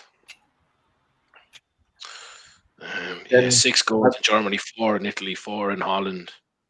Speaking of our stat corner, it'd be interesting to see after this, if we lose, how many times we've doubled down on a bet on this roller and lost. Like, it seems like we've continued on in the same game and the same sort of bet. Would you believe it, BK? I actually went through I was watching some of our old shows back and writing down the bets that we put on, and that was something I was actually going to say to the group. Probably wasn't going to bring it up live on air to save some blushes, but we have a pretty poor tendency to chase in games. So I was thinking, when we talked about it, not to be coming formal about this or anything, but set a few rules for the bet along, just so that the viewers know what they're getting in for, and maybe some kind of one bet per game type of thing going on, because it's too easy to get sucked into. Like I said to Gary at halftime, a game that's 2-2 at halftime, I would just stay the hell away from it, because they're so hard to call, And we said, okay, Dortmund are probably a team that are going to go for it, and even if they do, they leave themselves open. That's exactly what's happened. But in reality, if you've already gone in on a game, that's it. Move along. But did we go into that game? You just mean for the double for the night? Yeah. Yeah. When it was on Haaland, you really put the squeeze on him. Oh, it's back to 2-1 in Benevento, by the way. The overruled by VAR. Do you ever use the sound effects in Flash Score? Our viewers would have heard it there. So when they overrule like a goal with VAR, there's a big boo sound. That's pretty. Is there sound effects in Flash? I've never used it. Yeah, I don't know whether you. I don't. But Dortmund have a free kick here that I'm right should lead to a header for Haaland, hopefully. Or it looks like shooting range almost. Though. I know. Has it happened? No. I'm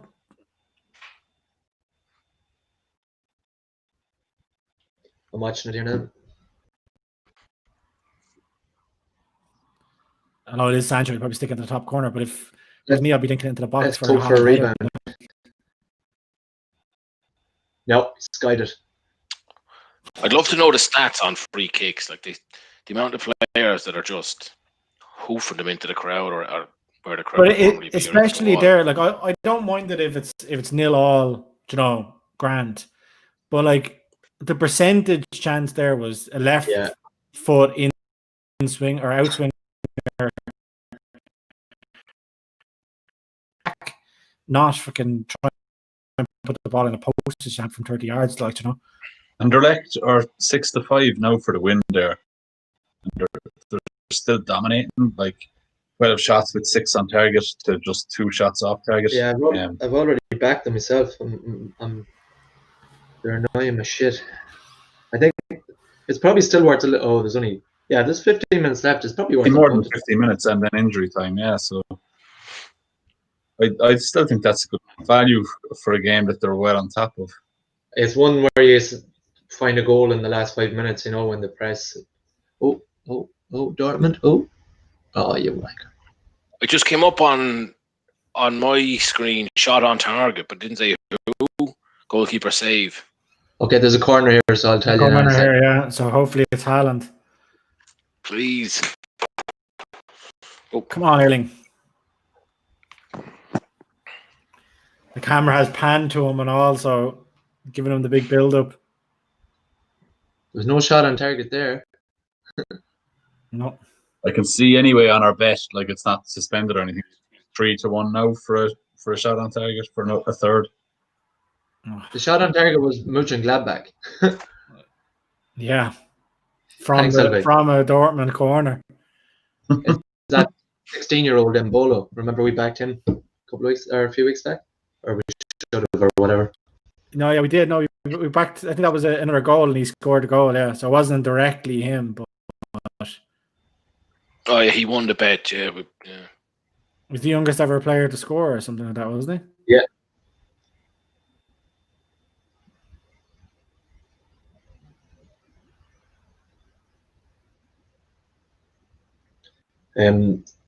Yeah, it's let's hope for a lot of injury time here, so probably. Yeah, they just haven't seemed to go all out for it, or I don't know, maybe Gladbach are just defending well or what, but they haven't had that many chances considering. No. They've been poor. Considering, and Dortmund have won the last 13 head-to-heads in this, which is a mad stat too, considering Mönchengladbach are a pretty good side for the last 4 or 5 years.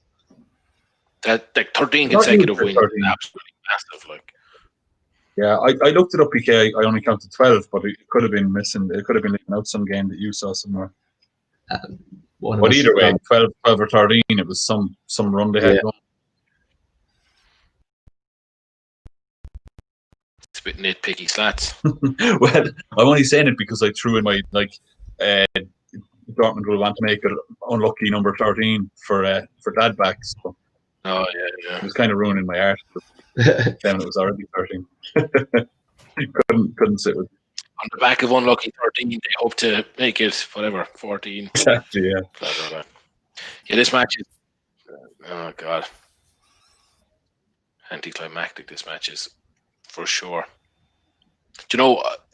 If we wrote down, and I haven't finished them all, right? The bets that have cost us the roller, I would say they are like not invariably, but at least 75% will be the 7:30 kickoff. Like it just seems to always be the one that kills us. Really? Well, that's just a lack of patience then that we're just so eager to get on it again.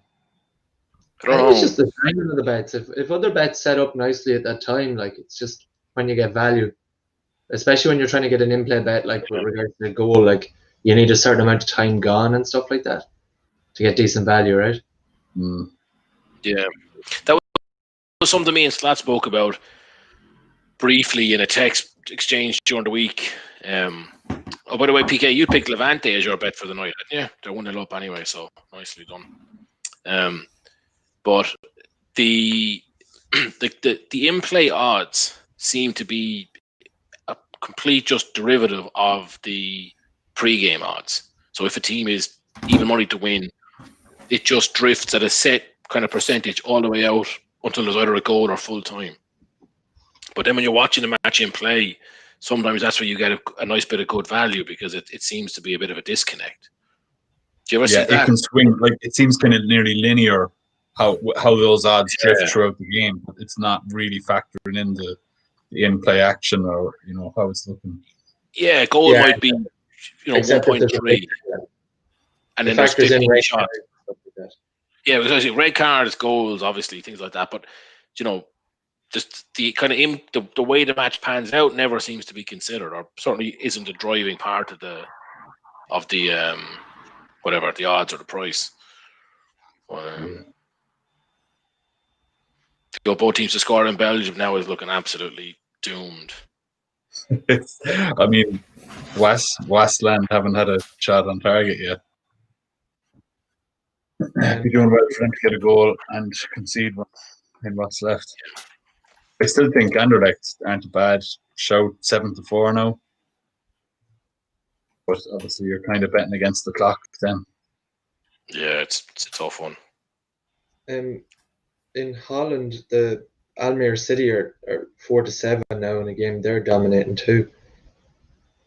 Yeah, I was looking at it though. I mean, Dordrecht have had their chances. I know they're being dominated, but they did score. Like they had 3 shots on target. Like it would be beyond belief for them to have a fourth and get a goal from it. True. I think both games in the Dutch second league that there's going to be another goal at least in both. It looks like that. I'm on the Telstar one now. It's only 2-5 now for another goal. I got on about 1-5, but it's looking that way. All right, geez, there's been some amount of shots. What is it? 22 shots with 12 on target. That's 1-1. They're both going at it. The Italian Serie B game as well is around the same time, and you'd fancy another goal there too, I think. Although they've only been 4 shots on target, but there's been quite a bit of action by the seams of it. I'm seeing there's another corner here for Dortmund.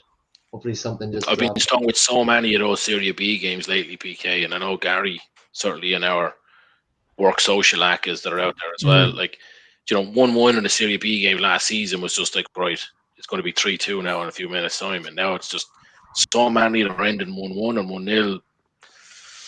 I don't know. I would stay away from myself, to be honest. Yeah, it's strange how things have changed there. But like the games are still end to end. That's the mad thing about them. Like, like there's still like, I think last week I had over 2.5 goals in a bet. And there was something like 24 shots, 13 or 14 of them on target, and only 2 goals. But when the goals were scored, it was like, 2 or 3 shots on target and 5 overall shots in the game. So like 70% of the shots came after the 2 goals. Yeah. So it was just strange. Like, I sent one onto the group. I had 2 absolute kick in the backside bets the last week, and one of the matches had 30 shots, about little under half of them on target, and it finished with 2 goals. 30 shots is insanely open match, but not to be. The thing is, everything goes through phases, so it might just come back in the spring. Hopefully, we get a. Yeah, I know all about phases. It's been a bad week. We have 4 minutes injury time in the Dortmund game to give us something to pray for. God, and they had a shot on target, but not Haaland. Oh God, I just saw the shot on target come up on the screen. Wasn't Haaland. Crap. Are you watching it there, Slash? Just on Bet365, it gives the name of the player shooting, as it happens. I actually, that both teams to score in Belgium, I did a bet. It was over 0.5 in the Spanish via the lead match, over 1.5 in the Pisa game, over 1.5 in the PSG game, over 2.5 in the Italian game, and over 1.5 in the Belgian game. And obviously they're all in now except the Belgian one. So they all came in so comfortably as well. Like they're all in with plenty of time left. Yeah. Did 2 goals in 9 minutes now in Belgium. It's just not happening, so that's gone. And you know what happened? You know what happened after that shot on target? The keeper saved it and it came out to Haaland and he couldn't control it to get the shot away. Sick. Yeah. It's annoying. Oh God. Could he have hit it first time? No, he couldn't. It was going away from goal. I mean, he didn't need to score. He just hit it straight at the keeper or whatever. Yeah, there's not much riding on this. He doesn't give a fuck about us, obviously. Geez, PSG have gone 3 up. They could run away with that now. I mean, go on the 61st. Against 10 men, you'd fancy. Yeah. Or else they just clear the bench, you know what I mean, and just take the guys off, rest them. So, yeah. This is a disappointing German match, though. God. It's sickening. They're on the attack again, but Yeah, hopefully we do just get one of those shots out of frustration, because they must know, like, they're not even going to have a chance of drawing it at this stage. Yeah, that's the thing. When the result is out of reach, it just becomes, kind of, you can't really expect anything to happen. No, yeah, exactly. Yeah, it's just totally. Like if it was 3-2, they might be desperately chasing the point, but 3-0 or 4-2, sorry, it's just gone. Well, they're still playing. They're still trying. Anyway, from what I can. Sorry, lads, that was my kind of call. So don't worry about it, Gary. It's not like I should have left well enough alone and let you guys on form going with it. It's not like we've been winning any of the other rollers, so don't take it too personally. But we said it though at the start of the night. No, like I suppose the only. Go ahead. No, it's going to be one of those nights where you just look at the scores. I was just saying that, like you go. Right. I was just saying, like, we discussed it though. It wasn't as if we rushed in. A little bit easier to take that it wasn't kind of an off the cuff kind of do it, and nobody had any input into it. Yeah, not a chaser. Still doesn't make it like 4-0 PSG by the way now. Anyway, go on. Sorry. Jesus, that's mad. I was just saying that it's it was one of those nights you look back at the scoreline and think, yeah, we could have made a fortune. Loads of goals in PSG, 6 goals in Germany, loads of both teams to scores, but didn't get it in the right order, didn't get it in the right time. Anyway, it's full time in Germany now, so that is that done. Dead. Oh, just dead. Yeah. Under 11 scored. I don't know what the fuck they're playing at. Anything in Belgique? No, it's an Anderlecht corner at the moment. And shot off target. Jeez, they're up to 18 shots now with 8 of them. Sorry, 19 shots with 8 on target. Yeah, this is 2 points left behind as opposed to anything else for Anderlecht here. Oh, it's complete dominance. Crazy. 3-1. Every time I see the odds, I feel like throwing a bet on them. Yeah. What price are they now, lads? 3-1. Nice. Of course, I put them in my bet with Levante as well, obviously. Oh, your bet's that's still pretty reasonable, PK, that they'll get a late winner. I mean, my over 1.5 is doomed, but a late winner is definitely still there. Another corner for them anyway, so. Do you have any, while these are wrapping up, any bets of the weekend? Gary, you've gone QPR and AC Milan. And the third one, actually, missed the third one. But the third one was Tranmere. That was my treble. So I said I'll stick that up on Sports Rundown. It's around, I think it's actually better priced with, I had my bet on with Bet365. So with Bet365, it's 17-1, but it's nearly 19-1, I think, with Betfair. So probably better off doing it with them. Outside of that, a couple of horses that are 50-50 on my mind. So again, I'll put them on Sports Rundown after this. I need a little bit more time to go through them. You're not going to give us a teaser, no, or a little peek? Yeah, Gary, give us something here. Give us something for PK to argue with, at least. No. I haven't had any look at that. Well, PK, have you looked through the Clarence house tomorrow? Nope. Is Altior in? So, like, no, he's not. So it's basically there's decent field for it. Like a few kind of outsiders like Bundoran and a few others, but Politolog, Waiting Patiently, and Deafy Desoi take each other on. So Politolog's about evens. I think Waiting Patiently is around 5-2, and then Deafy Desoi is 4-1. So my heart would say go for Deafy. Because I think the race could set up a bit for him, but he's coming off the back of two bad performances. But like at the odds, I think you probably need to go for Waiting Patiently there.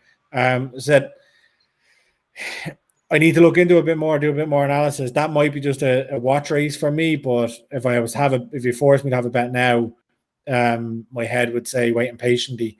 In terms of races that I've looked into, I'm actually going to Taunton for this one. So in Taunton, the 5, there's a horse that I've been tracking for a while that's trained by Alexandra Dunn called Panatos. So it ran decent the last couple of efforts, but it just hasn't won. And its handicap mark has kind of fallen. It's the local track for the trainer. So there's a few things that add up about it. So it's about 7.5 to 1, 8 to 1. That's the main horse bet I'll have tomorrow. But I said still need to go. That's actually something, Gary, on a slightly tangential note here. We were talking about before that the bookies in football certainly don't take it into consideration, but you said it's the local track. Like, is that something that would be, like an experienced horse bettor would look at you like you had two heads if you said it's the local track, or is it like a legitimate factor that you'd consider? Well, I suppose like it's probably not something that would be a main factor. Like I think everybody likes to have winners at their local track. And when I say local, like I know that yard is a couple of miles down the road from the track, so like I mean, very local. Normally on days, everybody be there, like that way, and the train or the owners are local people as well. So like from that perspective, you'd be expecting the horse to run well if it's running at that track. But then there's the opposite to be said, that if a trainer is sending a horse like 100 miles away or 200 miles away, then they're not sending it for the good of its health. So it wouldn't be a thing I'd look into, like, and it wouldn't be my like main thing to look into, but it's a factor that would make a slight kind of consideration, if you know what I mean. Yeah, that's fair enough actually, because you could swing that both ways, but yeah, it's true. I'm just looking at the Clarence House now, Gary, and I was thinking to myself, I go, that's a 2-mile race, and waiting patiently ran in the King George. Like, are they literally searching for anything to win with this? Like, they just want to win a greater race, waiting patiently, or they don't have a clue what to do with it, or it's going up and down between 2 miles and. Well, I think it's going to be heavy ground, so you're going to need to stay. That way? That's probably the main thinking behind it, is that like it's probably you probably look at it, especially if they go a pace. And Politolog has been going a pace in kind of a Champion Chase win and his Tingle Creek win. So if they go at a pace, you're going like this brings the kind of stayers into it. And that's what I was kind of thinking. Duffy had a chance because Duffy's probably best run was over 2.5 mile at Cheltenham. But like as I waiting patiently, he has won over shorter before, like that way. Yeah. But he's proved stamina as well. The King George, I said it's not really a proper, especially on good to soft. Like it's not a proper 3-mile test. So I don't think he's got to be like done for toe anyway, because the heavy ground is gonna. It's actually advertised as soft. But like I'm living in London here, and some of the rain we had during the week, like I can't understand like the local parks and stuff. Now I'm probably 50 miles, 60 miles from Ascot, so like it could be different there. But the local parks here and stuff are flooded. The golf course that I'm a member of, on their Twitter feed, they have like rivers overflowing and stuff. So I'd be shocked if it's only soft ground. I seen a golf course, a Twitter thing on a golf course that was flooded. Which one was that? I'm just curious. I remember Mill Hill is where I remember. Oh, yeah, I seen a few of them, and people were putting comments in like, "Is it preferred lie?" and all this shit. Yeah. Well, they're actually like in our golf course, on the first hole, it's kind of an open enough fairway, like the drive. No, it actually plays tough enough, the hole, but the drive, like there isn't much danger about. So a part of the fairway flooded, and they put a poll up on Twitter basically saying, should we make it into a permanent pond, like halfway down the fairway? And it was voted to do it. So it'll be interesting to see that they actually do it now, but or was it just a joke? But yeah, as I said, I can't understand how they have Ascot down as soft. I'd be expecting it to be heavy, especially down around Swinley Bottom and stuff. Like, it's normally, if it's soft, it's normally heavy down around there. So, yeah, like I was big on Politolog for the Tingle Creek. We were arguing about that, the Altior, and you were on Altior and I was on Politolog, and then Altior got pulled out. But I would have preferred if Altior had went straight to Cheltenham from that and not run here. I don't know whether I like him running here or not. And the change from Harry Skelton as well is a big thing. I thought they shook up a real good relationship. So that's why I'd be against Politolog. So it's waiting patiently or Defi for me. And I'll probably go for waiting patiently, as I said, because Defi has a little bit to prove, even though he's won me a fortune in the past. So it's hard to pass over. Yeah, that's fair enough reasoning. Obviously, like with the likes of that, you need, you can just see, like, before the race, you need some kind of local knowledge, right, with regards to what's actually going on, because if you were just reading it on the internet, you'd be just like, oh, okay, it's coming up as soft, rather than heavy. When in terms of national hunt racing, it can make a massive difference. Yeah, exactly. Yeah, Defi's a strange one in that race, because, like, obviously, you just know if he's fully recovered, he's probably favourite, right? But yeah, it's a good race. Do you know what's the matter as well? Like, I actually don't like Richard Johnson on Defi. You don't? No. I think so. It was the same with AP McCoy. Like, McCoy on, like, something that has to be roasted along, you'd be like, yeah, I like him or whatever. And Johnson kind of falls into that category for me, but I think he struggles when he has to ride a horse kind of patiently and give it a chance, and kind of, like, kidded along into the race. I haven't really seen him have that kind of string to his bow, even though he's a class jockey. So that's kind of in the back of my head is, like, is he the right, like, if he goes and starts throwing Defi at fences, I don't think he's going to like it. Whereas when you look at when Garrity kind of rode Defi back when he was winning, like, this race previously, like, he kind of stalked him around the back and then came late and won. So and they had a good relationship. So yeah, I think that I think that's coming into my angle there with why I'm not fully on Defi is I don't know whether horse and jockey get on well enough for me or not. Yeah, and you couldn't have any confidence in Defi coming off the back of his last two runs anyways. So yeah, you're probably right with the rate and patiently being the best bet, even though I'm not too sure about him if 2 miles is his trip, but with the heavy ground. Yeah, exactly. Not to cut off this talk, but just before we get too late into the show, I might just quickly jump over, because there's some rugby bets apparently that we might have potentially. Right. Yeah, Anderlecht lost and Bella delivered. I did say I was going to look at the Munster-Leinster game for bets, and I'm obviously looking forward to the game a lot. But in terms of betting on it, I mean, it's very. Have you looked at the odds? Say that again. Have you looked at the odds? I looked tonight and I was surprised. With that Leinster favourites? I would have taken, 10 to 11, but what are they, 8 to 13? It's big enough, yeah. Munster 7 to 5. I think they've won something like 8 out of 10 of the last head-to-heads, maybe even 9 out of 10. No, I think it's 8 out of 10. But at the same time, they've won 2 out of 4 of the last four games in Thomond. So, you know what I mean? It's kind of 50-50. I do think it's a coin toss of a game.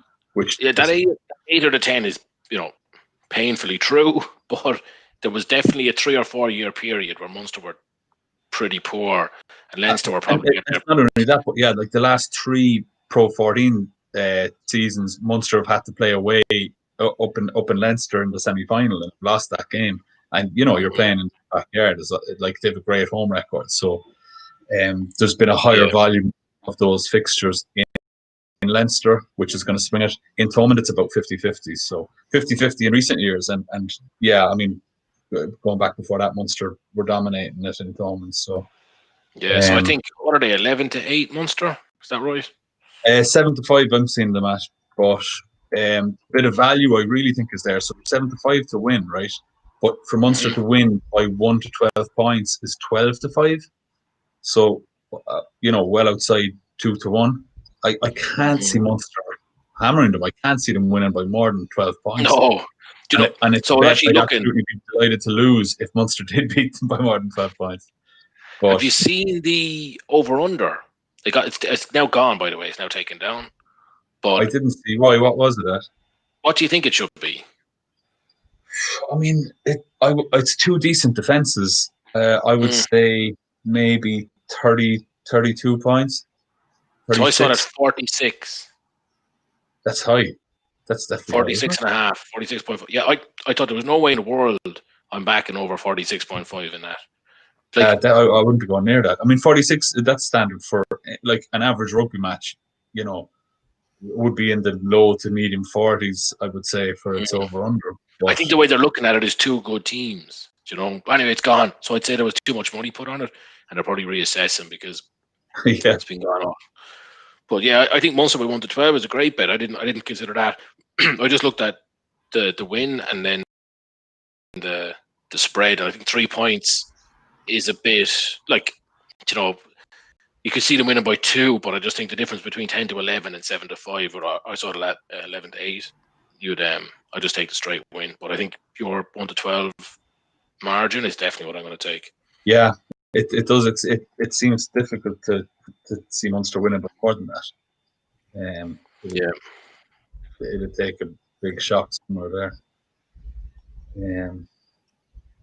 But I mean, yeah, I hope they do. Munster to win by 5 points is actually 6 to 1 as well, which seems like by exactly 5 points. No, by 1 to 5 points. 6-1. Yeah, it's just such a narrow window in comparison, isn't it? That you'd be probably I agree. Yeah, like you could. It's not inconceivable for Munster to win by 7 or 8 points, but going beyond 12, like Leinster are surely going to keep it close to a score if they do lose.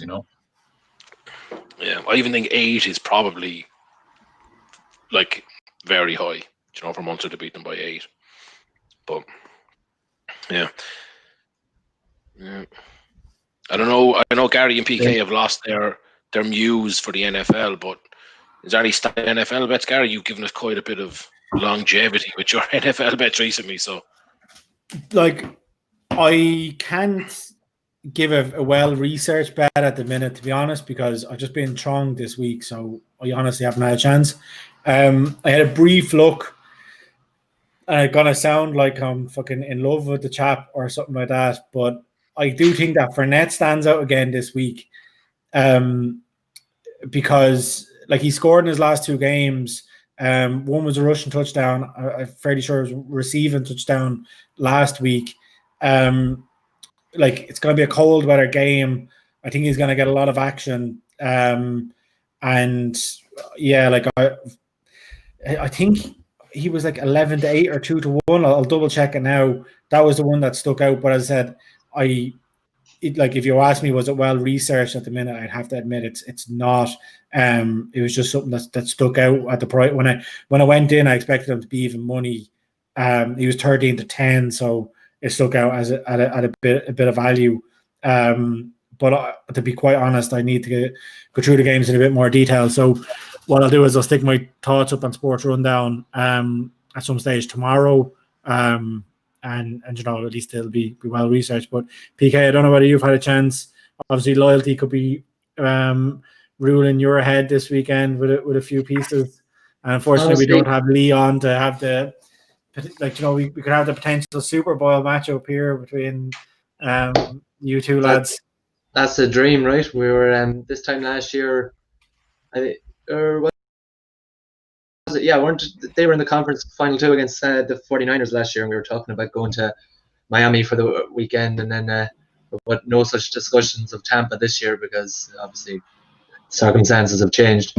But No, honestly, after last weekend's my bullishness over the Saints and Tampa Bay, I've had a reflection on my season in the NFL betting, and it's been horrendous. And it seems like anytime I'm bullish about something, it just throws it back in my face, you know. So I'm just praying and hoping that we beat the Bills, even though it's my two favorite teams in the NFL. I'm sticking with my Chiefs in this one and hoping they win. Not very confident in it. Mahomes is past protocol apparently, concussion protocol, which is great, but I don't see him running the ball this week, to be honest. Yeah. Them players will surely be cut back, but I do not know how he passed that protocol. Money will pass a lot of things for you in the NFL. Mahomes not playing is a serious downward factor for the NFL. So it's just. Would it be Chad Henne coming in? Oh man, if that was Henne given Sunday. I watched that with I watched that with a couple of friends, and Jesus, I was shaking for about 15 minutes afterwards. Andy Reid is the only man in the league that could pull off that play. Every man, like if you're a bet man, everyone's just sitting there going, "It's a nothing play. It's a nothing play." They're going to try and draw them offside, and then boom, it was just brilliant. But Henne in the play beforehand as well to nearly get us there was massive. But then 10 minutes before that, I was cursing him for his throw down the goal of a safety, like it was just standing there waiting for it. It was mad. Yeah. It was a roller coaster 15 minutes for me, that one. But glad we. That's the thing with those backup quarterbacks, like they can come in and have flashes where you're like, how is this guy not starting, for a team? And then they throw an interception, you're just like, that is why.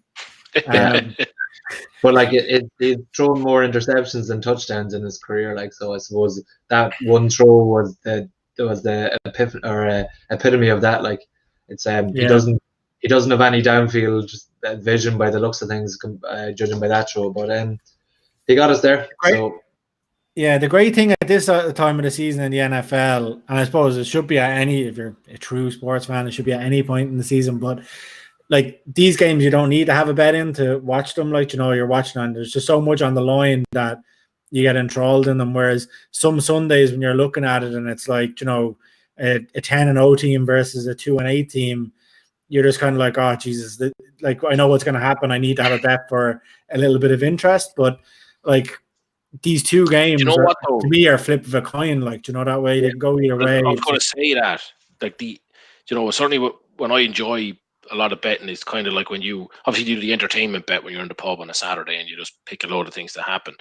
But if you're taking it seriously, it's kind of like when you think you've got a slight information edge, or you're focused on something that the bookies don't really care about because their volume is low.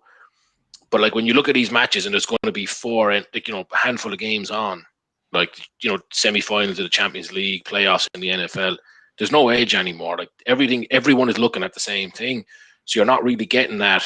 You picked out the tail end of last season, Gary, a couple of NFL bets, around November time. Yeah. You were picking out prices that were absolutely, you got that 40-1 ACA because the people weren't looking at that.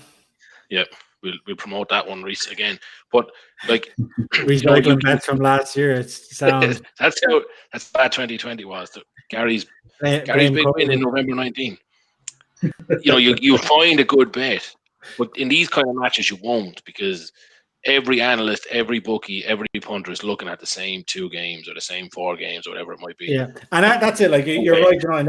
In the regular season, they've got 14 or 16 games or whatever, depending on boys and stuff like that. But there's a lot of games, and they probably got college football. So the trader for the American sports is probably college and NFL.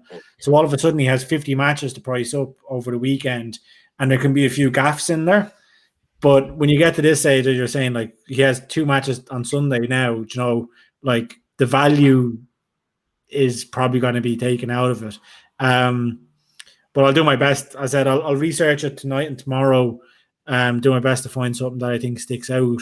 But again, if I have to go into Sunday and not have bets in them and just watch them, then that's the way I'll go. Yeah, it's definitely just 2 games to enjoy. Like I said, my NFL betting is horrendous, so I'm not touching it, and I'm not advising anything. It's It's just if I do, I just know it's going to go the other way. This is the talk of a man who's been burned on a bet. Yeah. Well, I was. Do that. I thought, like, was it Thursday or Wednesday that was virtual hug day? I'd have to start giving you virtual hugs, PK. Yeah, but then like I had a few points then on soccer earlier in the week, and just even today, like, and they're like everything's just like it's just been a bad week. It's just one of them ones, you know, where. And you missed the story about Slats being up 1,500 quid on his roller rackers.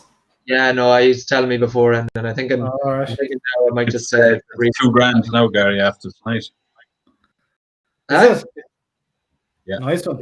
Did you get so you got to go in Brazil? We weren't, Slats. That Brazil game ended 1-1. Then I had 900 going on to another goal in that Telstar game, and the last I saw it was 2-2 anyway. I just needed one more at 1. So I'm up to there's 1,071 in my account now. 1,072.99. So I will be withdrawing. 99.9% of me is really happy for you, but there is a part of me that's just never going to speak to you again. Yeah, I know. I'm tempted to just send you over 50 quid, Slats, and do whatever you want with it. Because you can guarantee that my next 10 of these are going to lose. So I've won 2 of the last 3. I've got 100 up to $1,000, like so. Yeah, well, I'm still want to take a 50 quid risk on you because it's better than me taking a risk myself. Honestly, I think you have to try and get the grand up to 10 grand. Would you do it, Slats?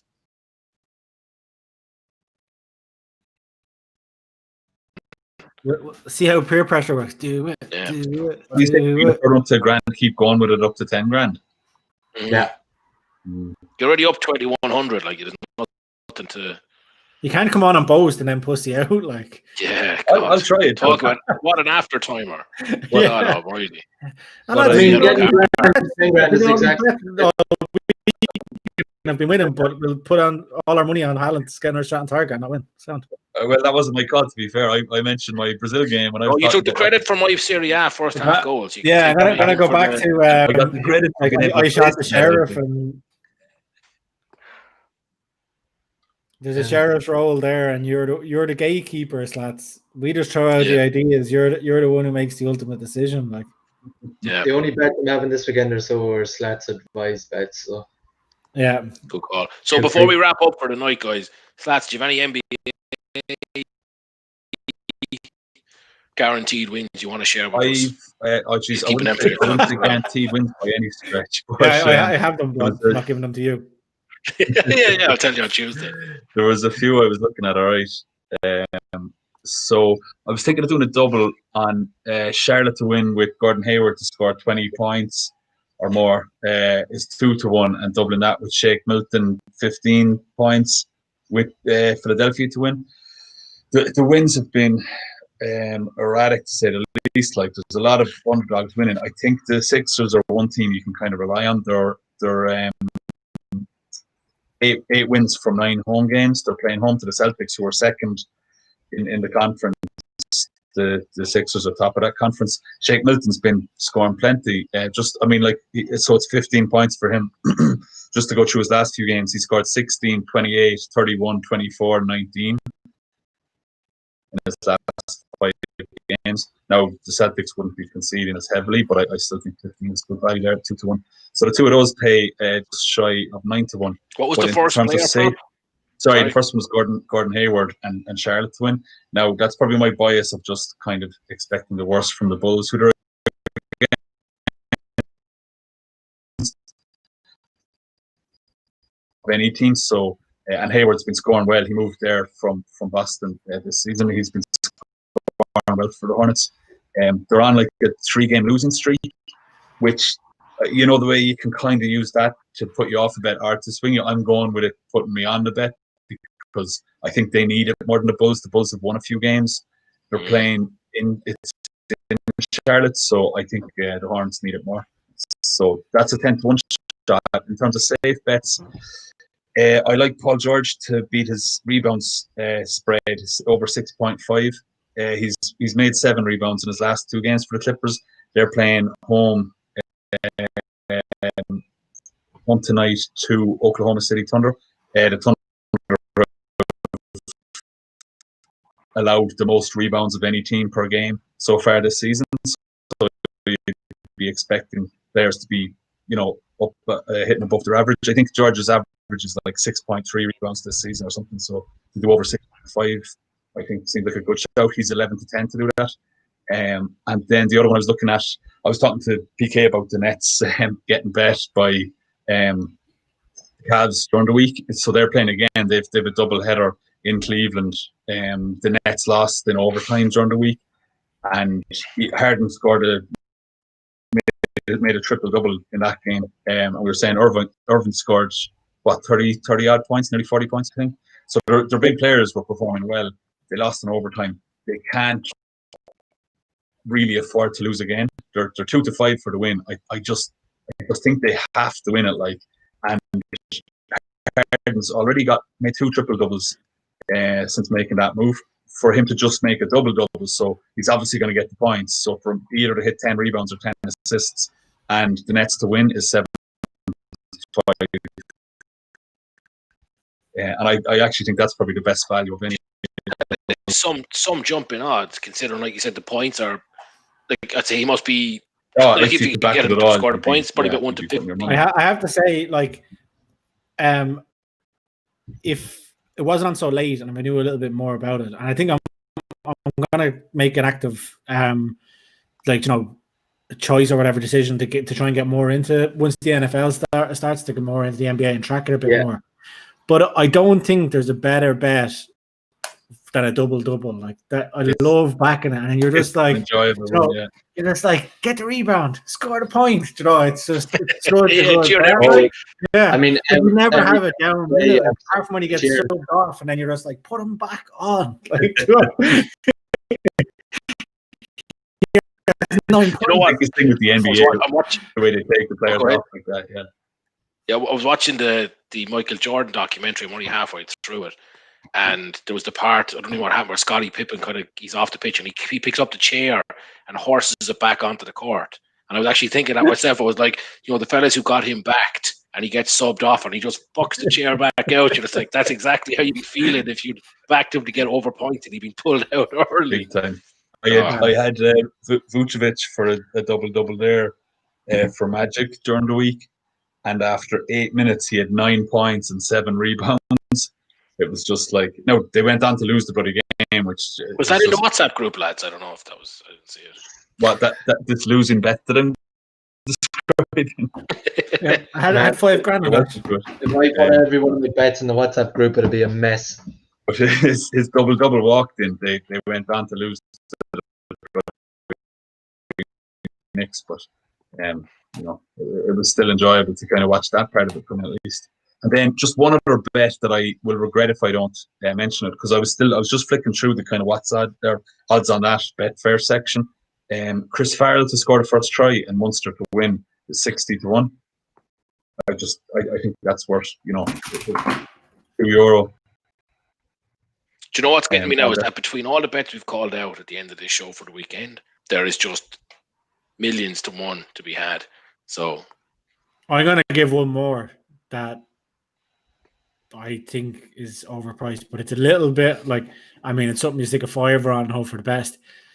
But in the FA Cup tomorrow, West Ham are playing Doncaster at home. So Antonio won't start or can't start. Wednesday, I forget what day it is, but they'll have to rest him. So I think that Lanzini plays tomorrow because he's been starting a bit in the league. But Lanzini is even money for a shot on target, 11-2 for 2 shots on target, and 30-1 for 3 shots on target. So I'm thinking about just backing him for all 3. I think I love 1 for 3 shots on target. That is insanity for any attacking player. But if you compare that to Benrahma is 1-7 for a shot on target for 1 shot, 10-11 for 2, and 3-1 for 3. So you're basically getting 10 times the odds each of those bets, that way. And Yarmolenko is pretty similar. It's just. I love that type of bet where you're basically, if you get 1, you kind of break even. You set your stake in so that if he gets one, Yeah, you're not losing it proper, yeah. 3. And then, so you're just waiting to get that 1, and then everything else after that is a free for all. You know, you have a few quid in him to get to 3, but even if he gets 2, you're making money, and if he gets 1, you're breaking even. It's I think you should actually look into a bit more on this stream or offline. Gary said on one of them before in a different WhatsApp group. I remember playing WhatsApp group, right? None of us backed it, right? So don't worry about it. It was actually one of the most depressing like bets or non-bets of my life. So like Ireland were playing one of these double headers, you know, where they play on Friday and then play on Wednesday or whatever. And the Friday game, it was so open. It was like when Stephen Kenny just took over, and it was just like shots either end of the field. And then they were going into the Tuesday game playing against the better side. So it was like, I don't know, they'd gone from playing like Slovenia to playing Denmark or something like that. But in the Denmark game or the second game, whatever game it was, basically for the team shots on target, you could start at like 2 shots on target at 4 to 6 for the whole team to have shots on target. And then going up, so it got to like 6+ or 7+, and it was like 40 to 1. So you staked it, or I went in and went to the trouble of staking it out. That, you know, it started with 100 quid on a 4 to 6, like 90 quid on at 2 to 1 or whatever. Staked it all the way up. So it got to a stage where you broke even if they had 2 shots on target, and then you start making money. But if it all came in, you ended up winning like, you know, 700 or 800 quid off 100 quid stake. And I was just about to place the bet, and I'd sent it into the group, and people come back agreeing with me, and I was like, "Oh no, fuck it, I'm not going to do it." And didn't do